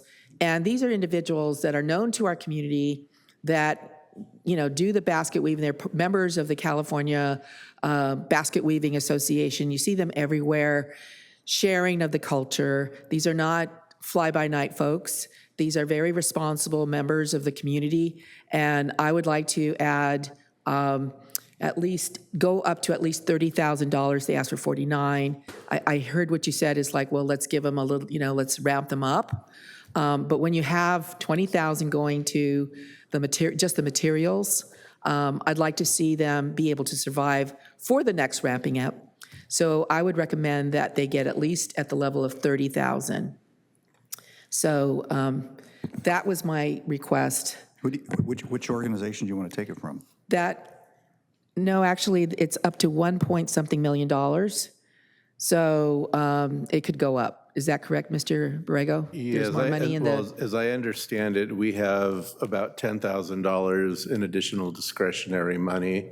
So I know that we can go comfortably to $20,000 for their particular ask. Beyond that, I would fund was probably, available. I've got to think that we may be able to find that other 10, but I would probably defer to Director Hines if she has an idea. I know we can easily do 20. I know that. Beyond that, I would need to. Because sometimes if you don't have enough money to even deal with a startup, it will fail. And I'd hate to see that happen to this already very challenged community. Oh, can I answer this? I agree with you. They're amazing. I've been working with Marlene and Olivia, and actually Marlene came into all of our after-school programs with Linda Collis and did baskets, and you could have heard a pin drop. I had 20 kids sitting there making baskets. So they were very interested in Native American culture and this program. I wouldn't have a problem increasing, but I will say this, I really am invested in all of the programs, and I want to make sure that they're successful. And so the thinking for me was that they didn't have an established footprint in the neighborhoods, and sometimes the neighborhoods can be a little rough. We weren't sure how it was going to be received, so we started having them work with Linda and the after-school programs to see if the kids would respond, and the kids have. And then it was about securing their individual space. So they've been at Valderrama this entire time. Yeah, well, I mean, just to make sure that they were hitting all of our community centers and doing projects for all of the neighborhoods. So I don't have an issue with that. I love them. I think they're fantastic. They're also at the schools. Yeah. You know, several schools. Right. So that's why I know them to be here. Yeah. They have a presence. They have a commitment. And putting it down at 10,000, I doubt that they were going to do very much with that. I mean, just the materials alone. and it would be very short, just a few sessions, and then they would be done.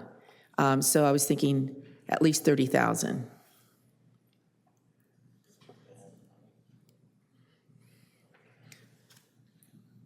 And I believe it was going to be taken from, what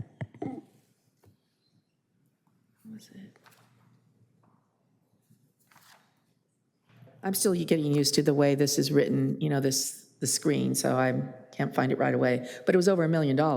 Right, but I was also looking at the report and also recognized that a portion of the remaining balance is going to pay for the assessment study that Ms. Gare mentioned, because we are doing kind of essentially bringing on a consultant and kind of help us effectively manage the program. I think she mentioned that during her presentation as well.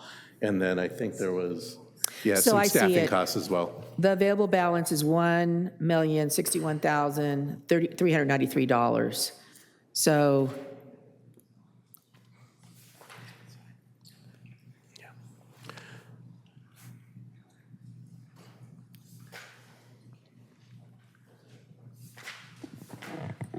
What I would suggest at this point, if it's council's desire to bring them up to 30,000, is to use the additional 10,000 for Measure X, and then we would have to find the $10,000 from another funding source. But again, I would only recommend up to 20,000 from Measure X, and then we would have to find another funding source for the remaining 10, and we're certainly willing to do that. okay, so it would be then 20 versus just 10, which hopefully that will be helpful to make it successful. So, And we'll work with them, and as the project scales up, and if they need additional money to get them to be successful, then we'll certainly find the additional $10,000 elsewhere. okay. I had a question. Councilmember Robinson. Thanks. Michelle, were there other programs that didn't get what they requested? There were two, well, other programs, yes. We I mean, on this list, were there? yes, there Did you have were. to make a decision? Yes.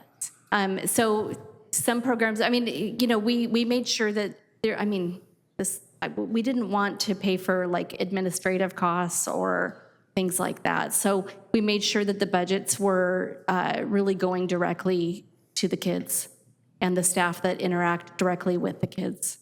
Yeah. And unfortunately, there's only so much to go around, but I would support the 20,000, I mean, the additional 10,000 that the city manager's offering up. But I don't know that we should go on a fishing expedition to find more money somewhere else. Well, it's not about that. It's, So we can go with the kids like they're going fishing, because that's one of the programs. Yeah. Right, I get you.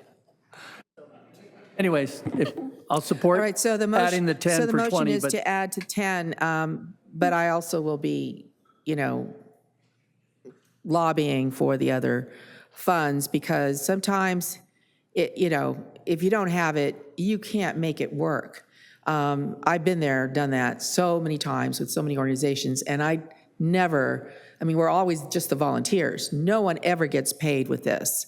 We're talking the materials and, so, all right, so the motion then is staff's recommendation plus adding then the 10,000 to the native pathways. Councilmember Joyce? I would just say that given the program and its obvious effectiveness in our community, and hopefully the numbers to prove that soon, we could always look at, after we pass this, Yeah. expanding the budget. So Yeah. I will happily support the motion as well.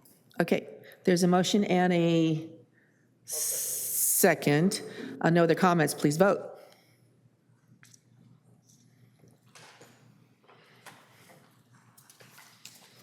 Motion approved, 5-0.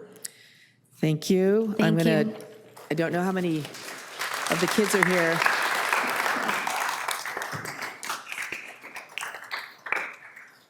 So 15. I'm assuming item 15 is going to be quick, right? So item number 15, staff recommends that City Council approve purchase and sale agreement with Rancho Moro Sur LLC for the purchase of 2.74-acre parcel of land located at 1315 Sleeping Indian Road in the Marl Hills area for $410,000, including closing costs for future development as a recycled water reservoir and pump station. Authorize the city manager to execute the agreement upon receipt of all supporting documents. Authorize staff to open escrow and consummate the closing of the transaction. And authorize the city clerk to accept the grant deed for the property at closing. And we have a report by Kimberly Duffin, Senior Property Agent. Ms. Good Duffin? evening. Honorable Mayor and council members, my name is Kimberly Duffin. I am a Senior Property Agent in the Property Management Department. Welcome. Thank you. I'm within the Public Works Department. I'm here to address item 15. Thank you for announcing the summary. Let's see.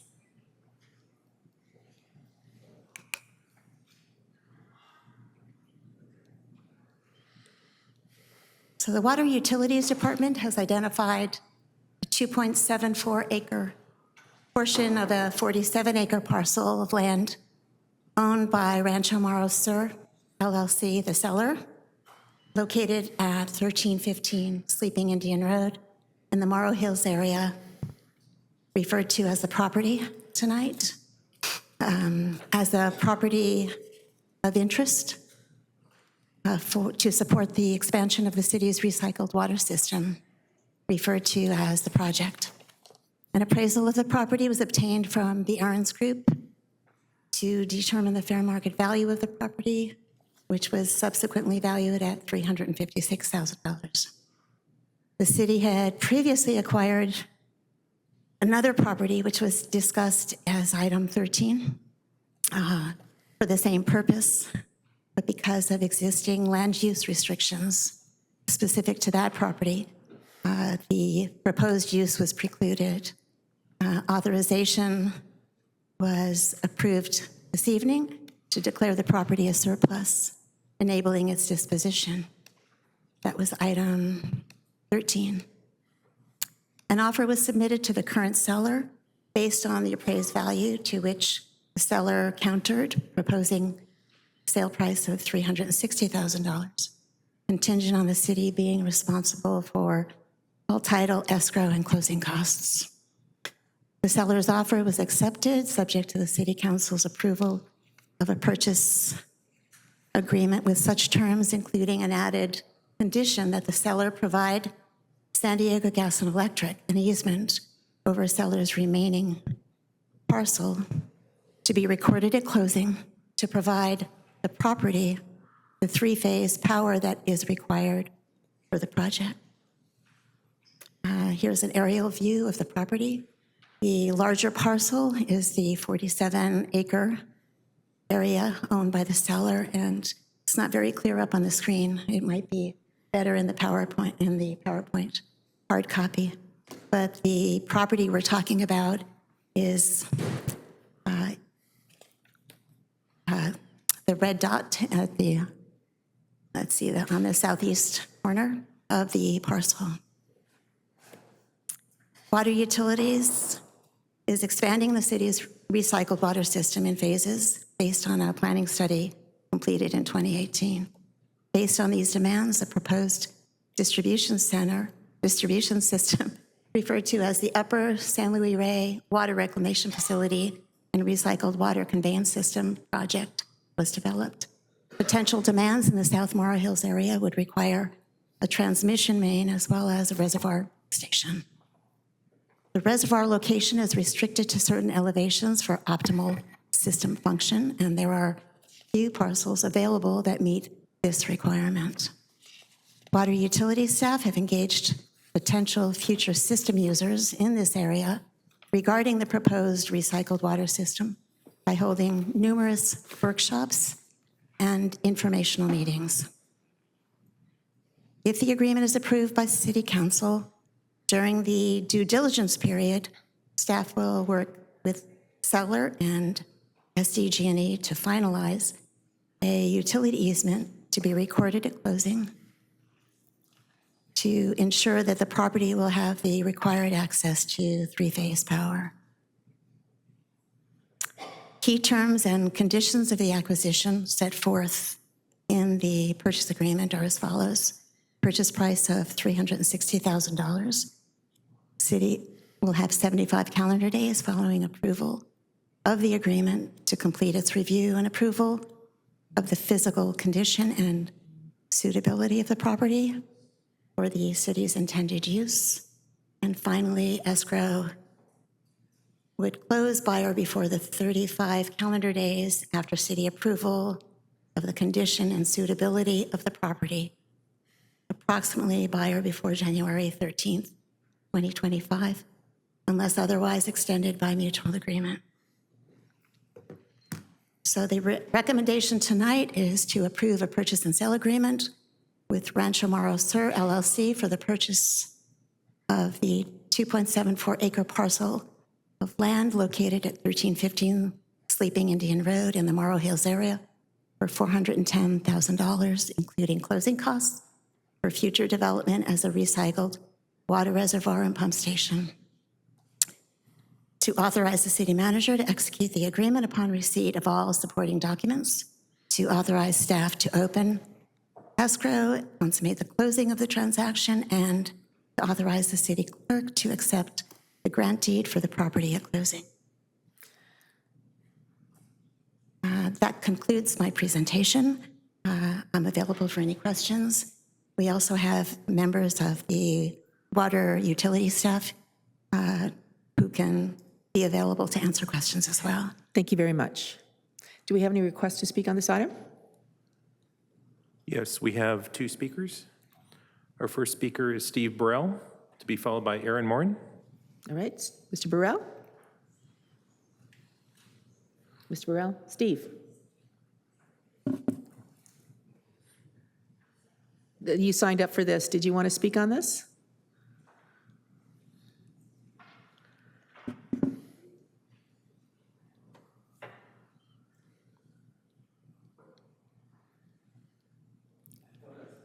I thought I signed up to talk about the Morro Hills. Is that correct or not?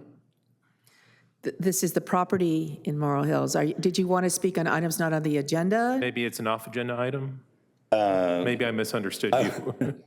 I wanted to speak on the proposal changing Morro Hills. Oh, then So that's maybe we an got off-agenda the item. wires That's my mistake. I apologize. All right, well, thank you. I guess you Not don't on want to this- talk not about on the this. water project in South Morro Hills? Yeah. No.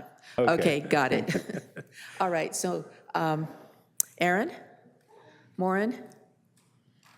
That's why he was looking shockedly, like, why is his I name being apologize. called? Hello, council members, mayor. This is Erin Morin. I'm actually a farmer up in South Morro Hills, and I am echoing this very well because Patty Hamilton, who works in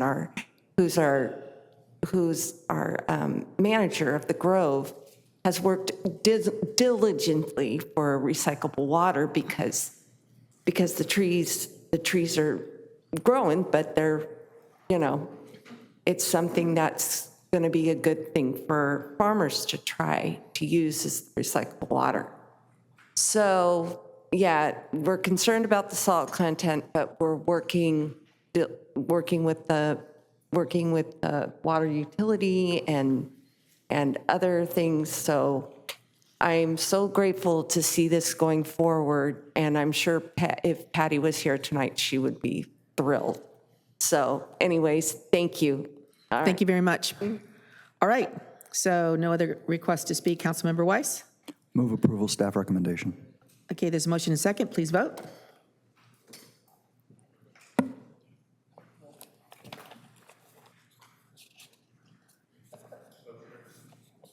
Motion approved, 5-0. All right, item number 22. This is under mayor and or council member items.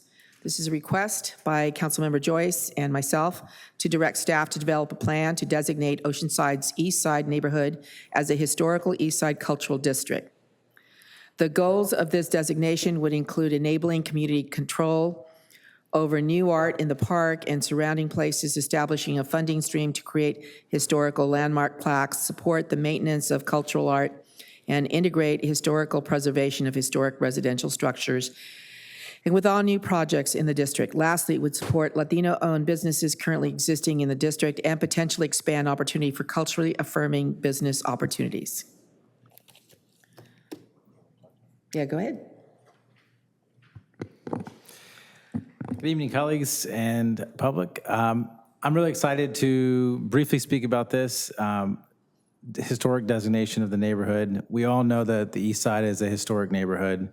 It has a rich and diverse heritage from the early Black, Samoan, and Mexican-American communities, which over the history of the city have called the East Side home.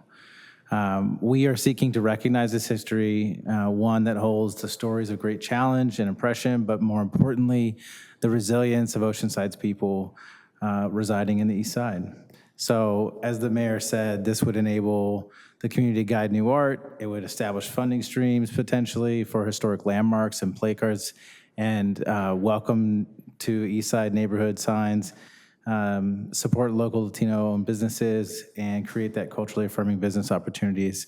It's really a unique opportunity that we have here, and I think the East Side really does deserve this special recognition, and I think this city, by doing this, really shows that they understand the value of our neighborhood, and it would do a whole lot of other positive things for the folks that live in and around the neighborhood. So I hope you can join us in advocating for this plan. This isn't prescriptive. We recognize that it's different than a state-designated cultural district. This would be a locally designated district. There are restrictions on how you do historic districts too. The whole idea for this is to say, okay, staff, we want something that goes to after these goals.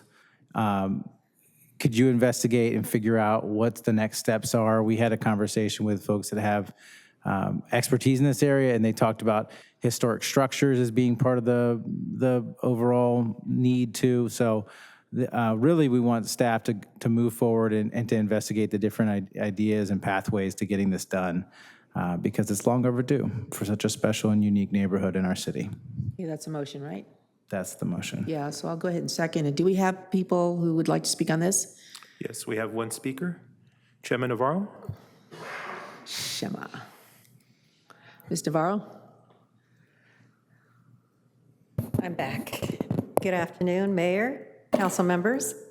I think this is an exciting and a very beneficial plan for the City of Oceanside. Not only do we have a cultural district, art district, but East Side is already over 100 years old. It was established in 1910, 1920s.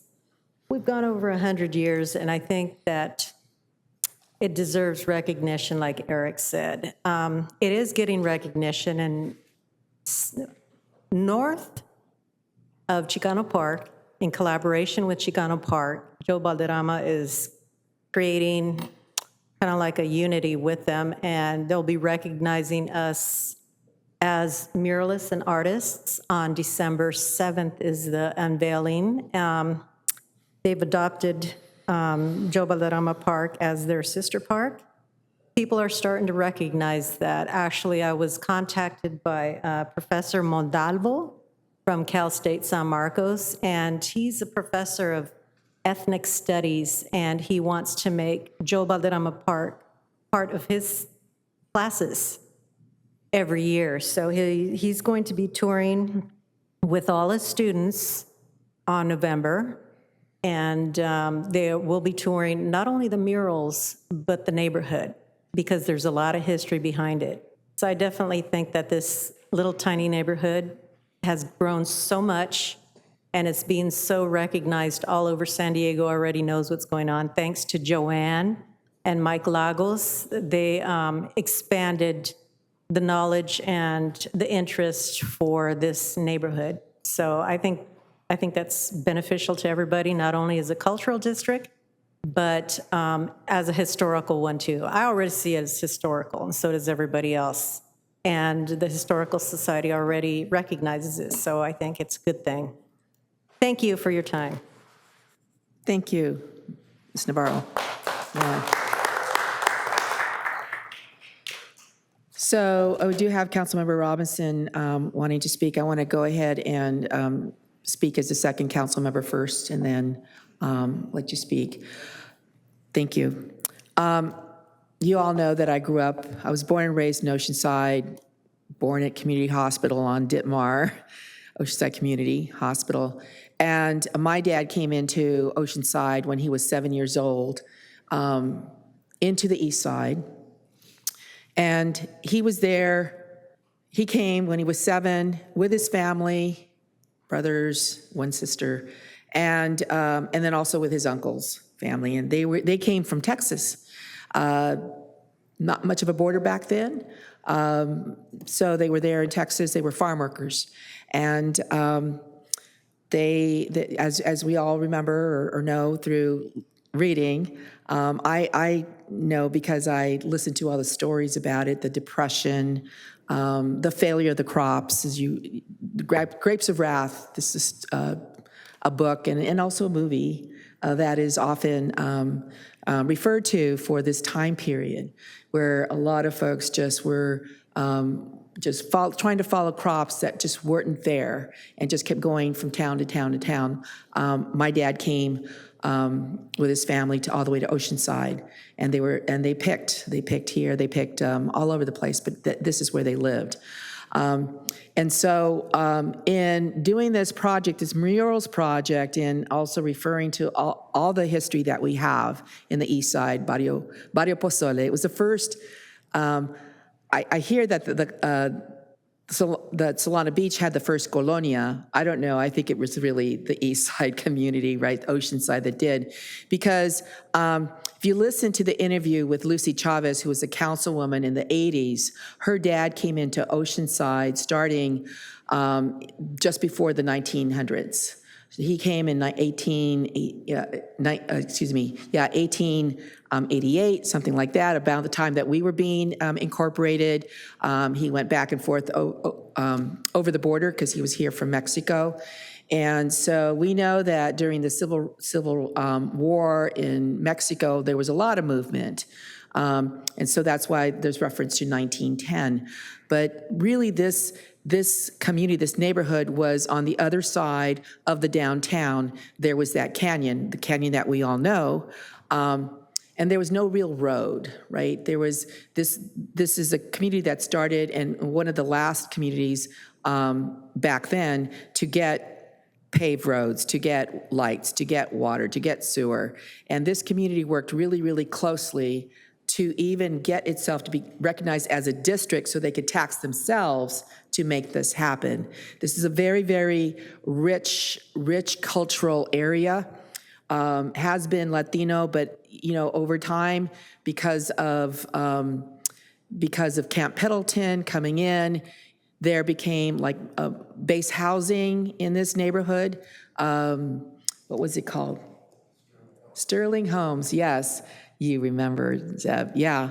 So we had men who had brought women from all over the world to the East Side, from Korea, just all over. I don't want to name all the countries, but they were here, and it was amazing. My uncles went, also were in the military, and brought not wives, but all kinds of trinkets from all over these countries that they got to go to. Basically, it has been culturally a very critical Latino neighborhood, but also with the African American community, for example. Redlining meant, and this is from Mrs. Buchanan, this is what I learned from her, is that African American family could not buy anywhere else in Oceanside at the time. And that's why we have, all these black churches right in the East Side. And when redlining, was deemed illegal by the U.S. Supreme Court, then of course there was movement. But we have Samoan, we have Japanese, we have Philam. Just a really, really rich cultural area. And all of what they have actually established in this area. So my dad helped build the Chavez Resource Center. I mean, it's not a resource, Chavez building, brick by brick.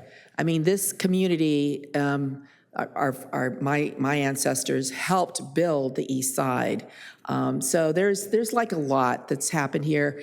And it's time really for it to become a historic district, especially with respect to what's been happening recently, and that is with the art, the mural project. That brought folks together that had not been brought together for, I want to say, 20 years, whole families coming together and actually really visioning the what they could do in terms of the art. And the first thing was to do a positive message, because this is a park for youth. And so talked about the history of the name, pozole. It was a woman who would sell pozole, the best pozole around. And so it would be, vamos al pozole. Let's go to get some pozole, which is, by the way, a dish, a very delicious dish from Mexico. And so it's been wonderful for me to grow up in such a culturally rich, although poverty neighborhood, right? And to actually still be living there and to enjoy all of this, all of the peoples, all of our history that's still there. But unfortunately, it's starting to gentrify, which means, things are not, they're being challenged. We've got like markets where when we were kids, we'd go and get to Sills or La Chiquita Market. These are really, really very valuable historic places for us.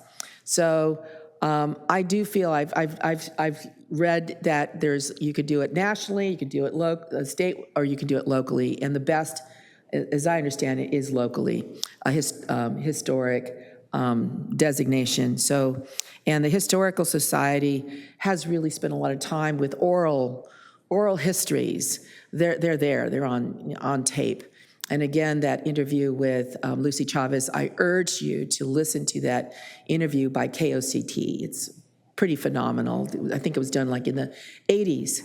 But there is all of this art now, even in the alleyways where people are coming to visit, to see all of this wonderful, wonderful art.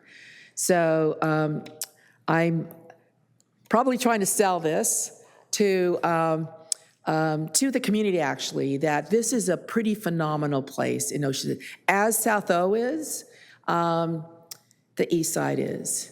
And I really appreciate that Councilmember Joyce thought of this and asked me about it, and I said, yeah, it is time, because we really need to, if we don't do something deliberately, we're gonna lose this place, this beautiful, beautiful place. And we would lose part of our character, our city's character, because a lot of people who have come out of this place have had a huge impact on the lives of others. Willie Buchanan, Junior Seau, Justice Gil Nadas. Laurel Elementary has a Hall of Fame of, I want to say, 300? If Laurel, of course, my alma mater, but you look up to see all these pretty phenomenal people who have come out of the East Side and have done things, just so many things. So I am urging my colleagues to, say yes, let's explore this, let's go into this, let's preserve a very, very special historic place that we call the East Side. Some of us call it the East Side still, some of us call it Barrio Pozole, who grew up there. So, Councilmember Robinson. Thank you. A couple of the questions were answered that I had was when you talk about what type of district. And so, like with the state, they're going through a revamp of their program right now, and actually they have a list that we could get on, but that's not what you're talking about. So I guess my first question is, why now? And here's my concern for staff. It's the staff that would be doing this is the same ones that are currently working on our general plan, cannabis, zoning issues, and a bunch of other time-critical things. So why now? So you can feel free to jump in if you want. So I would say we've kind of been talking about this for over a year, just back and forth about the value of it. And I think why now was brought up by the mayor. And I think what's most important is that we are in a rapid change environment in the city right now. And just recognizing that if we don't create a vessel to do the preservation of the history, it won't get done.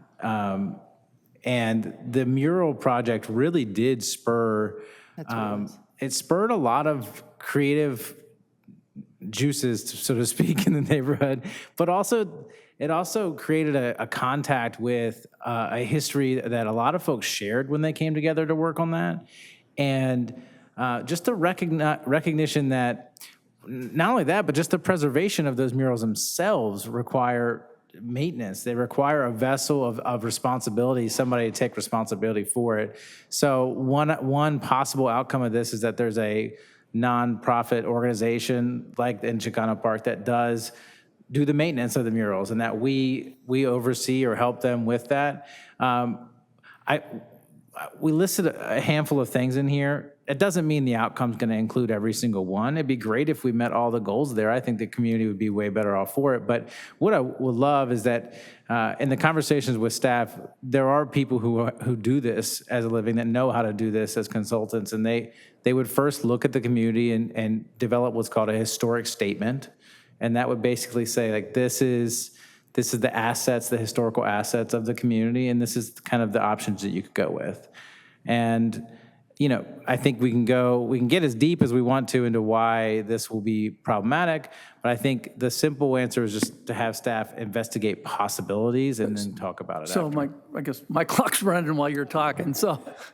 Have some of my time. Thanks. I'm just like, can we put it up after some of these other projects are done? When I don't know what your timeline is when, that's really is now. Does it take precedence over all these other things they're working on? Right. And by the way, Chicano Park is a cultural district. I get that, and there's some things about cultural districts that I'll bring up here in a second, that when we do this, that it's going to impact some people that may not like it. Honorable Mayor and council members, was discussed, yes, of course, Development Services does have a number of high priority projects that the department is currently working on. And as far as capacity and timing and so forth, it really kind of just depends on what the expectations are from this council as to how quickly it gets done. If it gets put to the top of the pile, then of course some of the other items that we're talking about would be deferred. If it's getting in line with the other projects, then it wouldn't happen for probably at least get going on it until the end of probably next calendar year, I would say. Yeah, so, and I'm fine with that. I mean, if, it's just, when you say now, your expectation is, by January or February, we have this done. I don't think that's the right thing to do. I don't think that's the ask, but maybe after June or July, you can get started. I mean, it would go in the queue, and we'll see where it pops up. Yeah. I kind of understand a little bit what you do, what you're asking for, but the downside, I don't even want to say downside, but there are problems when you do this with it. It will have restriction on buildings, sure. Because if you want to change something on the house that you own, you're going to have to go to some commission or a committee to get approval to change your house, to do an add-on. Right now in the Mission District, I have a church that has sail shades that, there was a problem with where they put them, and it's very likely that because sail shades didn't exist back when the mission was built, they're going to end up taking them down. I mean, that kind of stuff happens. That's what I'm saying. So when we look at this, it can have a negative impact on property. People won't be able to sell it, maybe for as much. They won't be able to do projects. So anyways. Really quickly, because we did ask those questions, and the phone call I had yesterday with somebody who is a professional in this, because it's a local district, you actually have the flexibility to not have those kinds of restrictions. So I do understand that that has been historically an issue. That's not necessarily, that's why we want one staff to do one that's locally responsive to our needs. Okay, and it's coming back anyway, so we're not really making a decision here, and I get that. The last thing I ask, Mayor, and I'm just, because you so proudly live in East Side, you talk about it, is there any restrictions from a FPPC, you voting on any of these issues that may come up? Not at this time, and as what I recall, when Christopher Rodriguez voted on something in South Morro Hills and he lived there, the FPPC said that he did not have a conflict. Okay, and I don't know what that was. So I don't think I have a conflict, no. Okay, and that's... Yeah, because it's what is it, 1,000 homes, and I would be only one of 1,000. Mayor, can I just jump into that conversation? I don't want to take your time. Maybe you want to finish your comments first. I have been thinking about this. I know we haven't spoken in any detail about that. I think there is a potential for a conflict, potentially, depending upon what comes back. At this point, my understanding is you're asking staff to just begin developing a plan. Right. And the details of those plans we don't have. You cannot obviously participate in the making of a decision in which you have a reasonably foreseeable material financial effect on any of your interests, but including property ownership. And that goes to everybody, but I think you're the only one who have property in the district. So I think there is a possibility and we need to look at it. And, you know, I have on appropriate occasions, including with former council member Rodriguez, requested an FPPC advice letter, you know, for example, on short-term rentals where they concluded he couldn't vote on STRs. So that is a vehicle we could take advantage of before this comes back. Right. And by the way, I've got family. I could pass on my property to family. So I don't anticipate any problems. And I just bring it up just for conversation. I can support this as long as we're not putting it ahead of these other big projects. If it's something that we want to put in the queue and it comes up when it comes back to us and we have more discussion and really look at what the nuts and bolts are, I'm not going to argue for it. Great. Councilmember Weiss? Thank you. Mr. Borrego, what department or person was responsible for the cultural district that we currently have? That was actually the library department was the lead on that. But the reason Development Services would be involved in this one is because it involves a historical district, right? So I just want to clarify, so we're not pursuing the formal cultural district, right? But we're doing a certified local historic district. Right. A local. Possibly. I know, but the direction, I mean, I just want to clarify for staff that it's not the formal Not a cultural state, district. yes, not the state It's a certified local historic district. Okay. Yes. If staff identifies that as the best pathway, yeah. I mean, I think that cultural district could come later because I know that there's a lot of artists, street artists, that are very just really anxious to do this and excited to be recognized just like Chicano Park. But that is a separate issue, a separate process. Councilmember Joyce? When you said the end of next calendar year, did you mean that's when you think the recommendations would come back? Or that's when you would start looking at this? I mean, you could start after June, right? I would say probably the recommendation would come back by that time. Obviously, the biggest priority that we have right now is a comprehensive general plan update, which we continue to work on. You know, we've committed to continue work on the South Morro Hills Community Plan after that, which as we know, will be generating a lot of community conversation as well. Those are the two biggest priorities right now. Of course, we have some of our local coastal planning stuff. I know that there has also been some discussion about creating some planning documents for downtown. We haven't brought that to council yet, but that is something that I expect to bring forward very soon, because I do think that there's a pressing need for a long-term planning vision for downtown, and I think there's a lot of pressure in downtown as well. So, but to answer your question, I think coming back with a recommendation, so we would get started on it earlier, not starting on it at the end of the year. Okay. We're going to need a bigger boat. All right. I'm good. Thanks. Okay, there's a motion and a second. Please vote.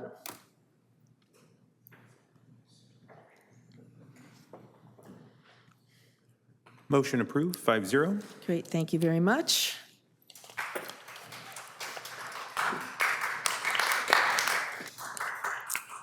I think we're at advanced request to speak, right? And we had one person?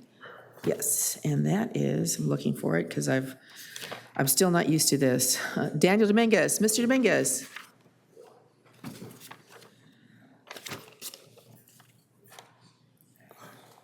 And how many requests do we have for items not on the agenda?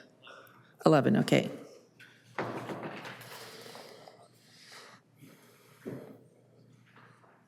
Sorry, I'm used to bigger signs. A bigger what? Bigger signs, that's from my whole Labor Days on strike. Okay, all right. I thought you said signs, but I was like, what sign? Go ahead. Honorable Mayor, esteemed council members, thank you for the opportunity to speak on the important issue of South Morro Hill. My name is Daniel Dominguez. I'm a long-term resident of South Morro Hills. In the next few months, Oceanside will be updating its general plan. Russ Cunningham and the planning staff have wisely made the smart and sustainable corridors plan the foundation of the general plan update. I would also like to add that I applaud staff for removing the cluster house issue from the general plan. However, it still remains in the draft environmental impact report. Implementation of this smart growth plan will efficiently provide for housing and commercial developments by using existing roads, sewers, and other infrastructure. Oceanside taxpayers will be better off financially and enjoy a better quality of life. Unfortunately, there's pressure from some developers to ignore smart growth principles and modify the general plan update to allow clustered housing developments in Oceanside's agricultural area. The proposed clustered housing in South Morro Hills has all the negative characteristics of sprawl development. It would require new, expensive roads and sewers that would increase Oceanside's residents' taxes. It would increase the length and number of vehicle trips. It would increase greenhouse gases. It would take resources away from projects that were compatible with the general plan.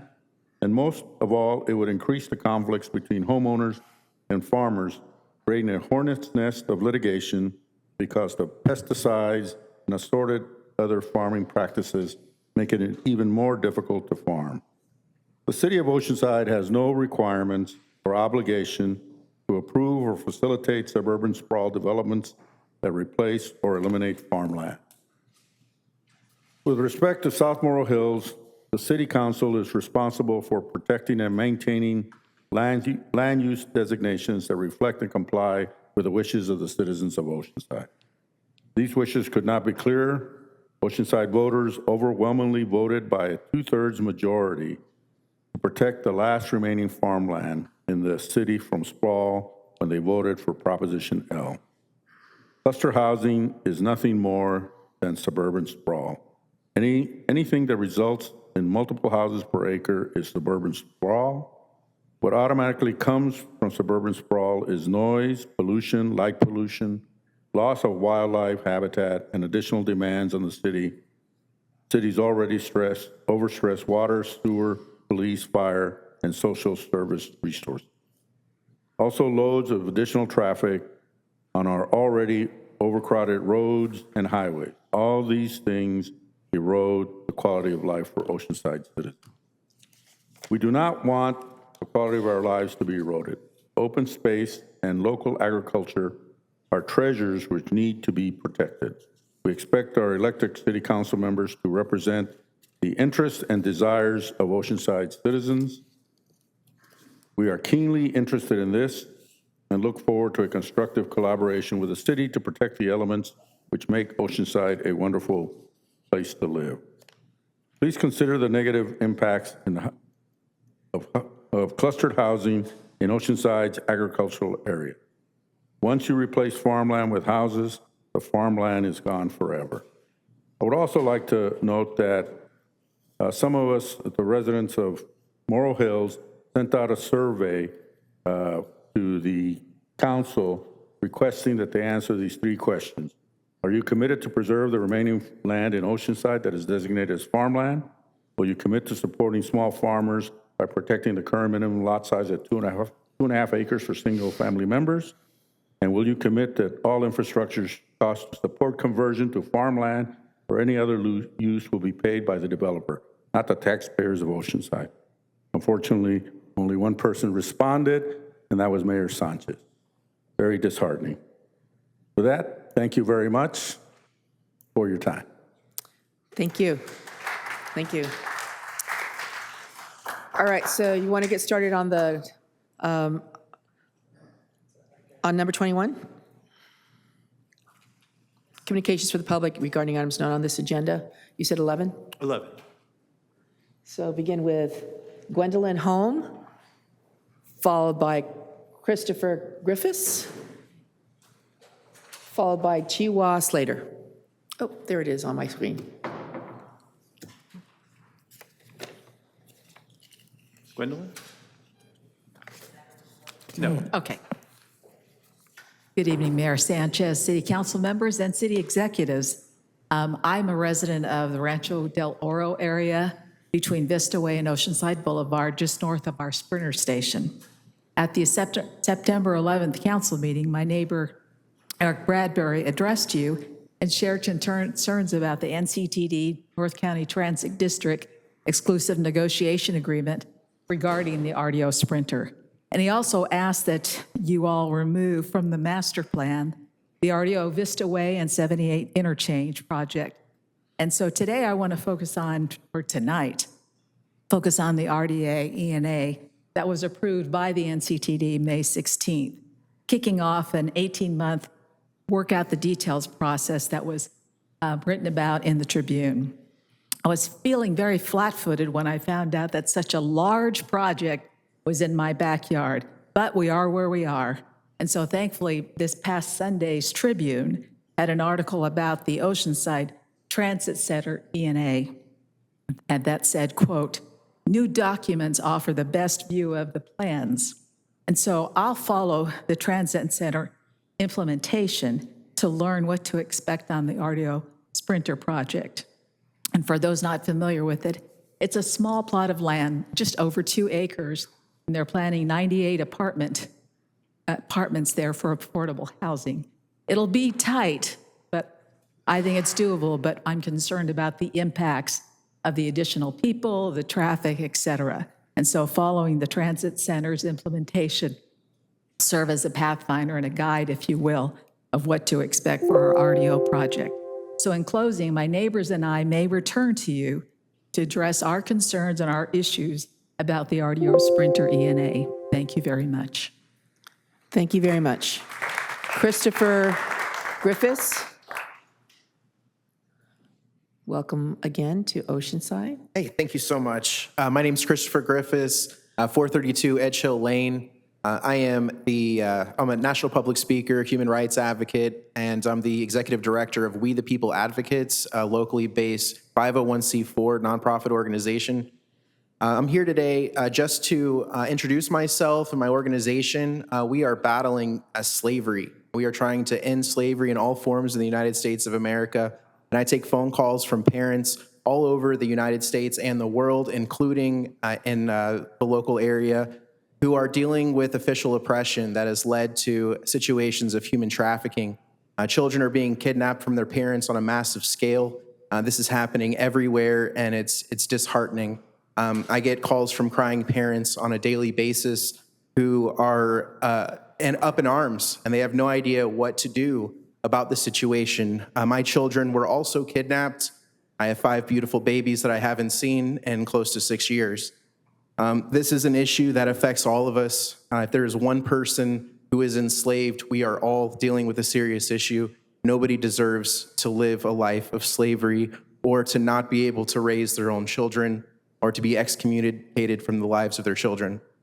These issues are based because of certain aspects of our history, those being the 13th Amendment in 1865 made slave and prisoner synonymous, that put us all in slavery. And I just want to thank all of you for your support and your efforts here today. I can definitely tell by listening to this council your passion for this town, and I'm very happy to be here. Thank you. Thank you.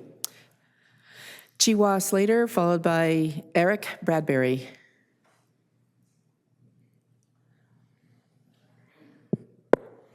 Mayor Sanchez and council members, I am a San Luis Rey resident and a Sierra Club member and a climate reality leader, and as all of that, I also like to eat, and I am somewhat concerned about the likelihood of food shortages as temperatures rise across the country year after year. A recent NASA study found that corn crop yields could drop by 24% by 2030. That's 6 years from now. That will, of course, mean higher prices, not just for corn, but for meat from animals that eat corn. As crop yields suffer from extreme heat, common sense tells us that what we need to do is plant more food crop. So I thank you, Mayor Sanchez, for responding to our Sierra Club survey, saying that you will commit to saving our farmland. We know we can count on you. And I'm wondering if we can count on everybody else here. In 2020, 2/3 of Oceanside's residents voted to preserve our farmland. We not only voted to preserve our farmland, we went out with petitions and spent weeks collecting signatures just so the measure could get on the ballot. The intent of the people is clear. So my question is, will you respect the people's desire for food security by preserving our farmland over the possibility of clustered housing? Thank you very much, because once we lose our farmland, it's gone forever. And the responsibility for making sure that that doesn't happen sits firmly on your shoulders. Thank you. Thank you. Eric Bradbury, followed by Steve Burrell. Good evening, Mayor and council members. I'm Eric Bradbury. I'm a resident of Oceanside. I live off of Rancho del Oro Boulevard, between Oceanside Boulevard and Vista Way District. And I spoke 2 weeks ago, and I'm back to speak again tonight. Since speaking last time, I first of all want to thank Council Member Eric Jones. Staff provided me some information on affordable housing and kind of where we're at with goals. Very helpful, thank you. Had a chance to talk with Councilman Keim as well about some of the concerns I had expressed at our last meeting. And so I appreciate that opportunity as well. Thank you. The reason I'm here tonight is to again to talk about our public health and safety concerns. There are concerns that all of us have, whether it be increased traffic congestion, reduced parking, increased demands on our public resources, firefighters, police, social workers, increased trash, waste, wildfire risks, habitat destruction from the homeless and others sleeping, I'll say, in places they shouldn't.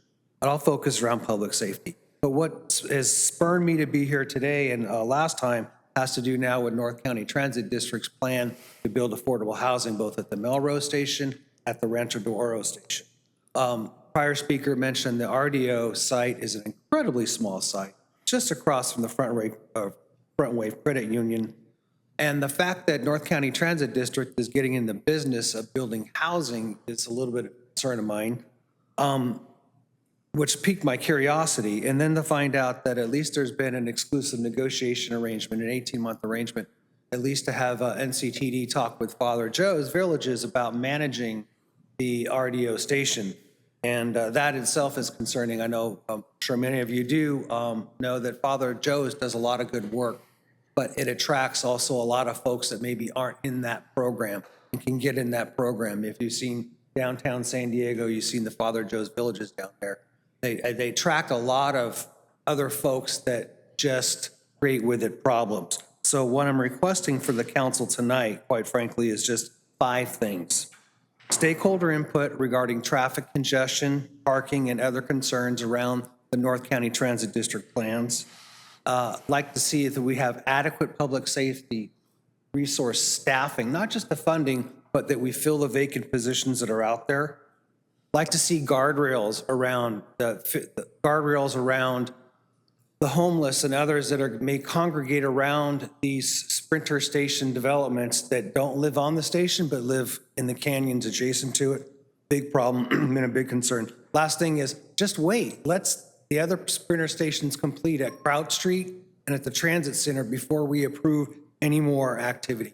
So thank you for your time and your consideration. Thank you very much. Steve Burrell, followed by Leonard Grossberg. Thank you, Mayor Sanchez. Council members, thank you for the opportunity to speak. I originally was going to speak on behalf of Phil Johnson, who is a resident of Morrill Hills. He couldn't be here. And since Mr. DeMond has basically covered most of the points I was going to make, I'll just add a little bit. I can come here as a property owner, organic farmer based in Morrill Hills. And so from that perspective, I just want to say this. We have to put our hats on and be stewards of this land. If any of you have been there, I would think you would feel like I did when I first went there. This is a very special place, very unique. We need to take care of it. We need to preserve it.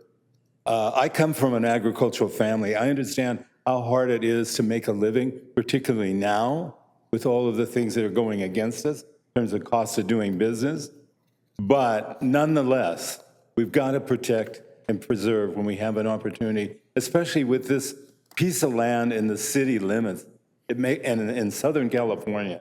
I implore anybody here to go up there and go for a ride and check it out, because I think you'll do what I did. I fell in love with it. I understood because I think I have the awareness to say this with conviction. This is a very special place. We can't let it go. We can be creative.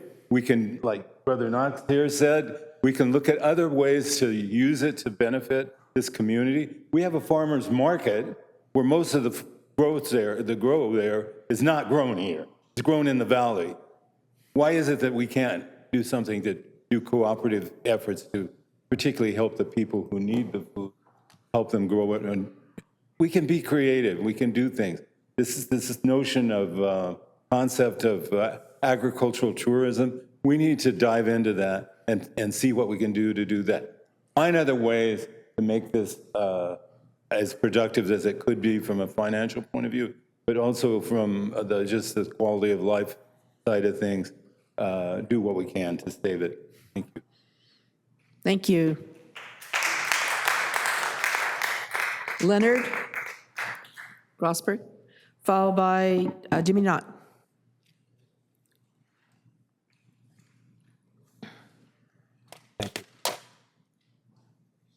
Good evening, Honorable Mayor and City Council members. My name is Leonard Grossberg, and I'm a longtime resident of Oceanside for over 20 years. I've come to speak in opposition of the, to object to the development of our farmlands in housing clusters in our precious farmlands. We have voted repeatedly against developing homes where we currently have agriculture zoning. As mentioned before, 2/3 of the voters have spoke out in 2020 against this measure, and we still continue to object to this development. We're asking your commitment to honor the will of the people and to save our farmland. Don't ignore our conditions for development, which address all mitigation measures in the EIR. Not practical or too expensive are not acceptable mitigations. The developer must shoulder this mitigation effort now and not pass the cost down to future Oceanside generations. Housing is an important issue to our community, especially low-income housing, and yet this proposed development does not address that. Let's develop housing in areas zoned for residential and not agriculture zones. Thank you very much for your time. Thank you. Jimmy, followed by Aaron Morin. Mayor, council members, Jimmy Knott, 127 Cherry Lane. First off, I want to give a good shout out to the people who volunteered on the 21st, Saturday, over at the Oceanside High School. Pirates over there. They did an Lots of pirates. Yeah. And I recognize a few of the people here that were there. And I want to say thank you very much for attending, for participating. You did an excellent job. And especially for Eric, I would have to say, because you did a lot of heavy hauling back and forth with signs and everything else, that even though you aren't a candidate, it was interesting to see you running back and forth.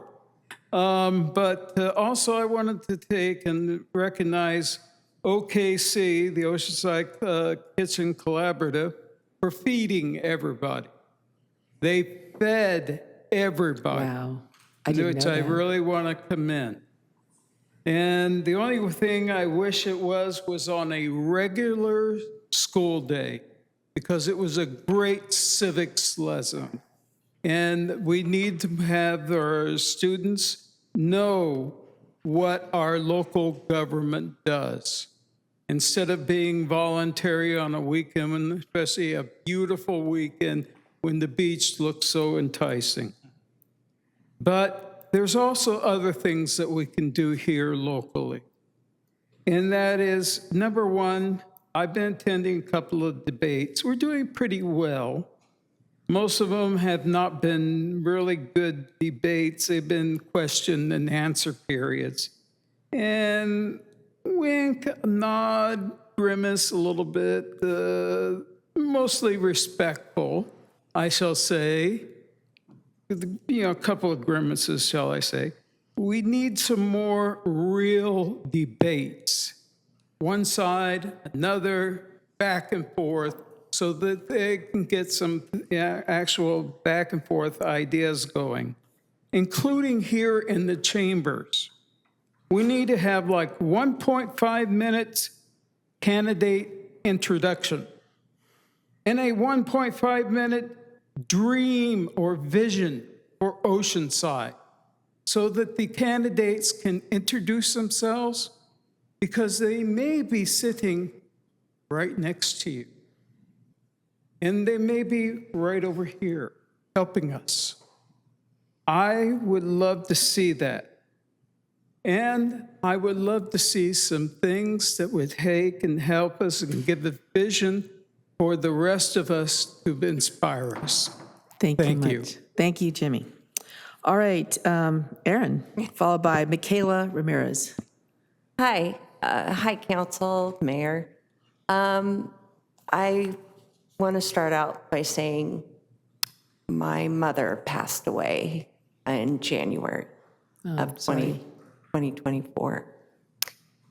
And I would love for her dream and my dad's dream to continue on into our avocado business. We want to preserve as much agriculture as we can. And I support agriculture businesses, the small businesses, the large businesses. But I understand how difficult farming can be. Yes, there's water issues, there's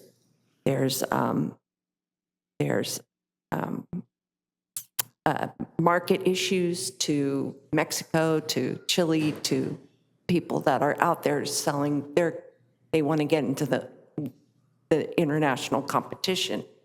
We've got NAFTA, we've got all these trade deals that the United States are having.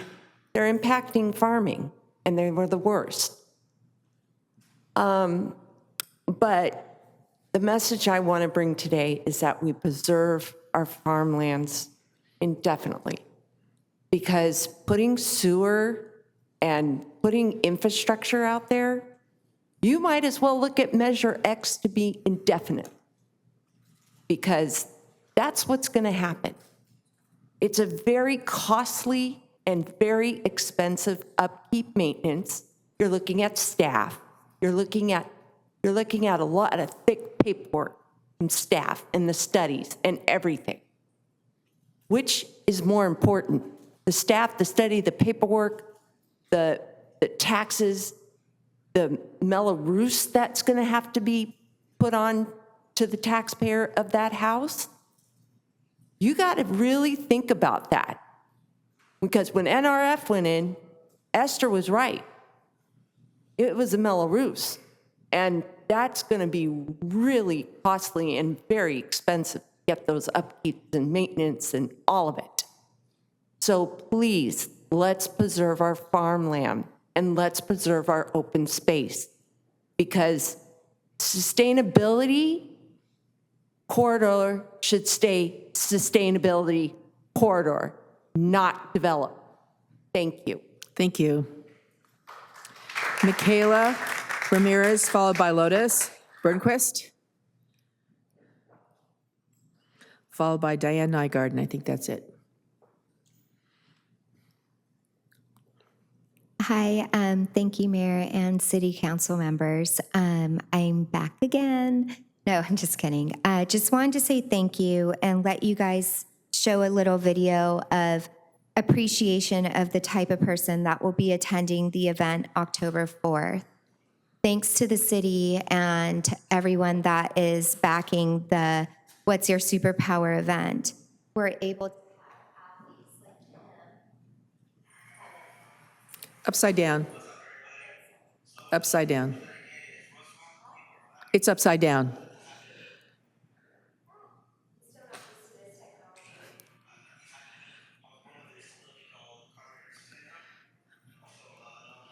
Can you help?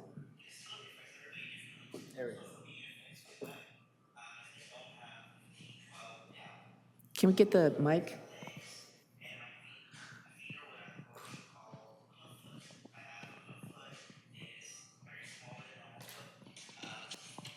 C is what I wear for shoe size.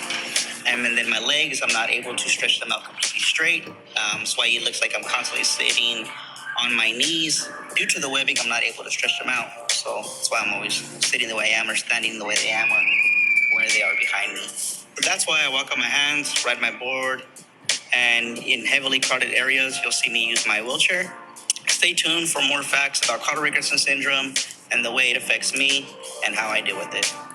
Thank you guys for watching. See you guys next one. Oh, look, wait. Oh, he was skateboarding, right? Oh, sorry. I'm so sorry. That's all right.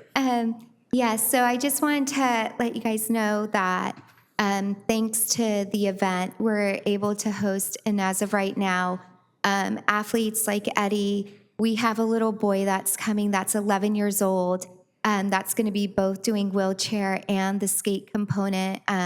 He has cerebral palsy. We have a 4-year-old girl that's coming, and her mother asked if she can compete and participate in the event as well.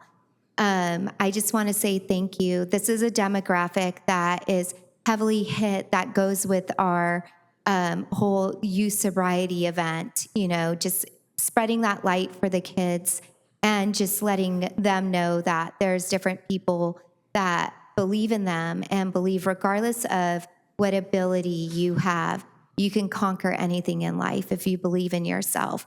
And that's what we truly believe What Is Your Superpower event is about. And we are really appreciative from everyone. And so I wanted to take the official time to invite each and one of you, because I know I have not sent the invitation out via email. I really wanted to wait for signings, but this is my invitation personally, and thank you so much. Thank you, Michaela. And Lotus that's has your, the and your flyers nonprofit as well. is Poseidon, right? Yes, yes, thank you. And you actually are based also at the skate park at Prince. Yes, that is our home skate park, is Prince Park. That's why we advocated so heavily for the shade sails, the bathrooms, as well as the name change. Right. And we'll continue to do that for Oceanside. Thank you. Thank you. Thank you. Lotus. Good evening, Mayor, City Council members. I have to say I agree with what was said tonight, that when seeding new projects, sometimes we need more to make an event happen. But we are very, very grateful to the community of Oceanside and the city for donating and helping us offset the costs of this event, as I truly believe it's an amazing event that will make an incredible difference to the community. I'd like to thank the City of Oceanside in your support of our youth sobriety event. It is called What's Your Superpower? And it means exactly what it says. It's happening on Friday, October 4th at the band shell. And this event is very important for the youth and community. As you may know, a large portion of Oceanside youth is unhoused. And with our generous partners, local partners like Jersey Mike's, The Privateer, and Wahoo's Tacos, we will be able to feed 650 youth for free at our event. The main objective of this event is to bring the local community together and show them resources that they may not know that they have access to or otherwise see. I have many local resources and nonprofits that I've worked with and brought together, including VCC, Operation Hope Shelter, Lifeline, and California Love Drop. This is a day to give back to our local community by encouraging a healthy body and healthy mind and showing that sobriety can have other outlets and can be fun. There will also be an open freestyle contest for the youth and an adaptive contest for WCMX athletes, showing that anything is possible regardless of your ability. We're also celebrating Latin Heritage Month, and it is officially 60 years of the birthplace of freestyle skateboarding that started right here in Oceanside down at the band shell. We're very grateful to our partners who made this event possible, including the city, and thank you so much. I will be passing out flyers and invite each of you if that is okay. Thank you so much, Lois, and congratulations and good luck. And thank you very much. Sounds very exciting. Thank you. Do you mind if I pass it around? City clerk can do that for you? Thank you. Thank you. Diane Nygaard. Good evening, Honorable Mayor, Council. I'm one of the members of our Save Our Farmland Coalition, and I'm thinking of one of my fondest childhood memories, riding the tractor with my grandfather as he plowed the fields on a multi-generation family farm. That farm was 2 miles from the small town where I was raised. Back in those days, we all knew where our food came from the fields that surrounded our town. Today, we're pretty disconnected from our food sources. And today, we're losing farmland all over the world, not just to development, but from climate change. That makes the farmland at South Morro Hills even more priceless to all of us. We thank you, Mayor Sanchez, for responding to our survey and committing to save our farmland. And we hope that the rest of you will have a change of heart. It is not yet too late to save the farmland in South Morro Hills. Thank you. Thank you, Diane. All right, so we are down to comments from council members. Councilmember Robinson. Thanks. I'll try and make this quick. I had intended to go to the Housing Commission and say this, but I couldn't get there. I had another commitment, so I want to just do this tonight publicly. In August, I think it was in August, Mayor, when you were doing your appointments to commissions and stuff, and in that, I forget, but in that discussion, I offhandedly made a comment about a commissioner on an ad hoc committee and the manner. Oh, yes. Pardon? Oh, yes, I just remember what you were referring to. The manner in which the meetings were run. And after thinking about it a little bit, that sometimes those things happen up here. We have a discussion, and because we don't get to talk about things off the dais, sometimes things can be said. And what I realized is that all that really served to do was embarrass a particular commissioner, and it's Shelley Parker. And I just publicly want to apologize to her. And my intention was not to cause any embarrassment. And for all our commissioners, I greatly respect the work that they do and the volunteer time that they put in. And I just wanted to, because I said it here publicly, I just wanted to make sure my apology was also public. So thank you. Thank you. Thank you very much for your apology. Thank you. Councilmember Joyce? Just a quick liaison report from the Housing Commission, who met last night. And they had a really interesting conversation with our city manager and Director Hines about recommendations that come forward from the commissions. I think it's something that we should be aware of, that there is some frustration from some commissions that when they make recommendations, they're not always coming to council. And so I think there's some work that we need to do about one, ongoing education with commissioners when they get onto commissions about what their role is within this whole process, because we want them to feel like they're being effective in what they're doing. We also feel like we want them to know what their role is so that they can properly execute that role. As advisory groups, sometimes their advice is not something that we take up as a body and go with, but if they make recommendations up, I feel like it in some way should come through to the council itself. So I just wanted to speak to that because there was some ongoing frustration, and it's happened a couple times since I've been the liaison to the Housing Commission. It's also happened with some other commissions too, and just understanding the give and take of what a commission is and how they advise us. They also are going to add rent control to their work plan next year, or they talked about adding it to their work plan next year to investigate that and how it could protect renters in the city. And they're also bringing forward Shadow Way, an agreement to extend the affordable housing covenant. So preservation of some of our current affordable housing units that are in the city are going to have another 55 years once we up the loan and they do refurb. And so that's great. Like with something, we're always working to build new ones, but if we were to lose 100 of them, that's really great that we are keeping. I also had the chance to visit Father Joe's Villages, and because it came up tonight, I just wanted to share. They do really amazing work downtown. They are coming to Oceanside in a couple different places, and I was really impressed by their holistic care. They do the dental, they do the doctor, the mental health, they care for children, because children are a significant population of people who are homeless, even in our city here. So just hearing about the work they do, it was great to see it up close and personal, and really be just blown away by the way in which they do it. So that's all I wanted to share. Thank you. Thank you very much. No other lights. I'm going to go ahead and adjourn this meeting to October 9th, 3:30 p.m. Meeting adjourned. Good evening.